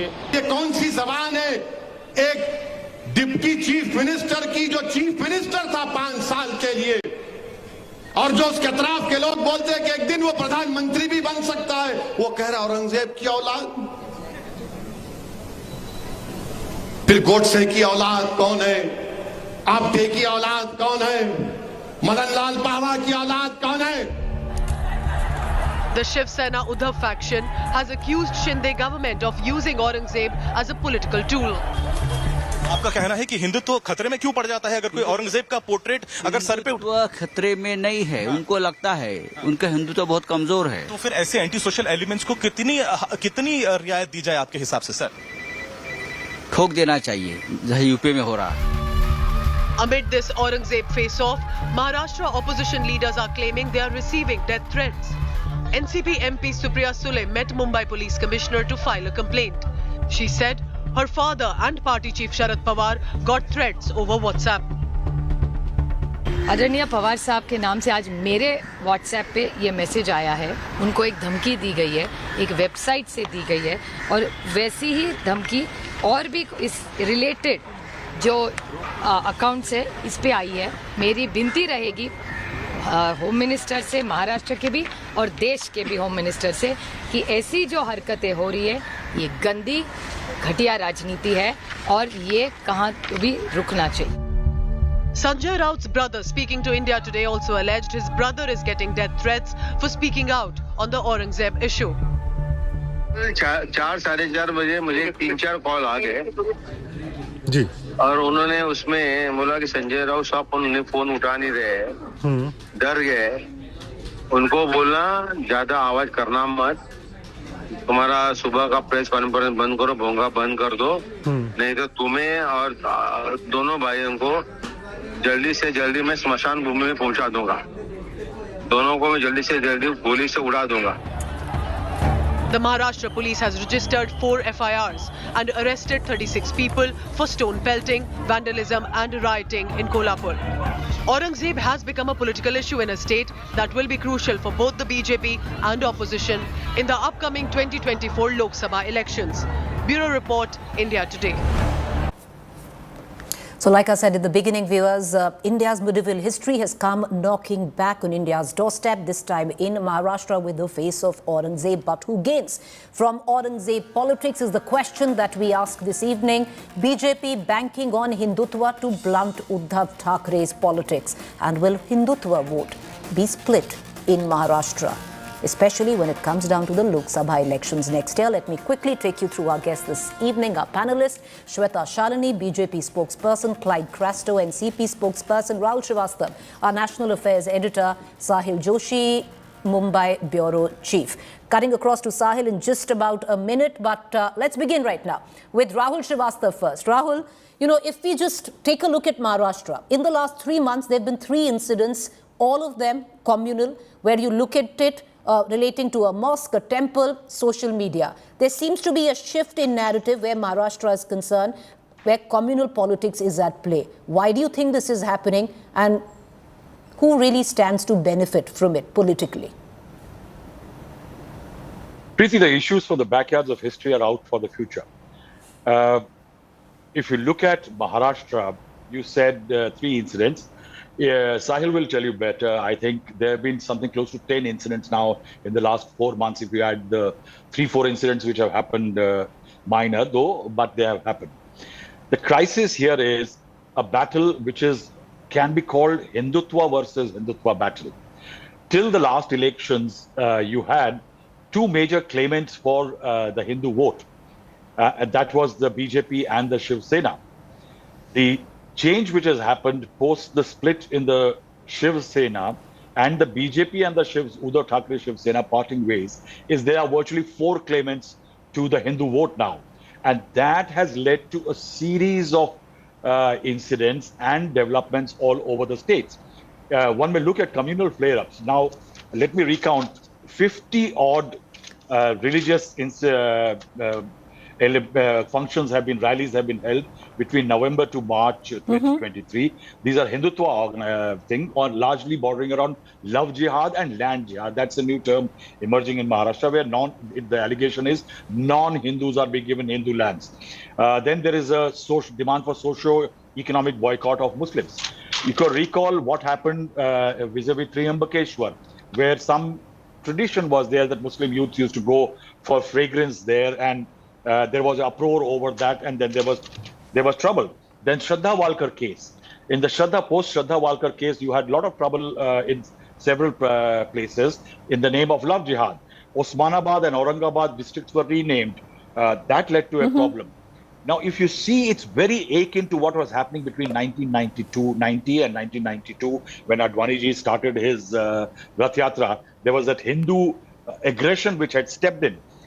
The key here is that what we are seeing right now, I will say, the seeds have been sown earlier. The machinery is now being put in place, and I think activation will start happening, or has started happening. Well, activation it's not just Lok Sabha. One point, that it's not just Lok Sabha, it is also the October 2023 likely Mumbai municipal elections. Likely, Rahul Srivastav, because, every 2 months is a new date when it comes down to the BMC elections there. But I want to bring in Sahil into the conversation, then we'll cut across to our political guests. Sahil, much has changed in the Maharashtra political landscape after the split of the Shiv Sena. But the question that I was asking Rahul, the incident in Kolhapur, from be it Aurangzeb ki aulad versus Godse ki aulad, all of that is peripheral and surface.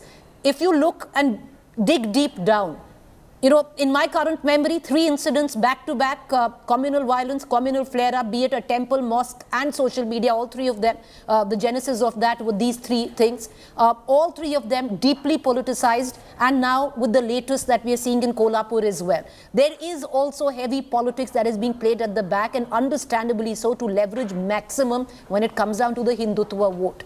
Who do you see that stands to benefit from it? Well, sometimes I have started thinking that it's, it's not even a big guesswork now that, the elections are approaching and such kind of small incidences, turning into a big incidents happens. I would like to recount at least 6 incidences in last 4 months. The first one from Aurangabad, which now the city has been changed to Chhatrapati Sambhajinagar. There it all started first on 31st of March. The second incident, what I can see here, is in Akola. Again, because of the social media post, there was a Hindu-Muslim riot situation happened in Akola. Then it was Trambakeshwar, which Rahul was mentioning. Then it was Ahmednagar, and now it is Kolhapur. Now, interestingly, specifically with respect to the Kolhapur incidents. Now, what happens? I would like to elaborate that. Sahil. Yeah, be it today. Yeah, that's another exactly the same. Yes. Yeah, so, I would like to recount the Kolhapur incident, just to give you a brief what exactly happened, how, I feel sometimes that certain things are being blown out of proportion. First, this particular social media post, it's not even a social media post, it was a WhatsApp status, which, people realized that there is a WhatsApp status kept by minor boys in Kolhapur. The police immediately came into an action. They arrested these people. On the same day, the Hindu Ekal Morcha, the association of the Hindu organizations, called for a meeting in Kolhapur. The political parties, including the BJP, the Shiv Sena Shinde Gut, even the Shiv Sena UBT, because finally when it comes to Hindutva, all the parties have to be there. So all these parties attended the meeting. The call for Kolhapur Bandh was given. Immediately the police reacted. Police reached to them and said, don't call for a Kolhapur Bandh. We have already taken action against these minor boys, and we are looking into the incidents. But despite that, the police didn't sense anything which is going to happen. That is what is very surprising. The police did not put the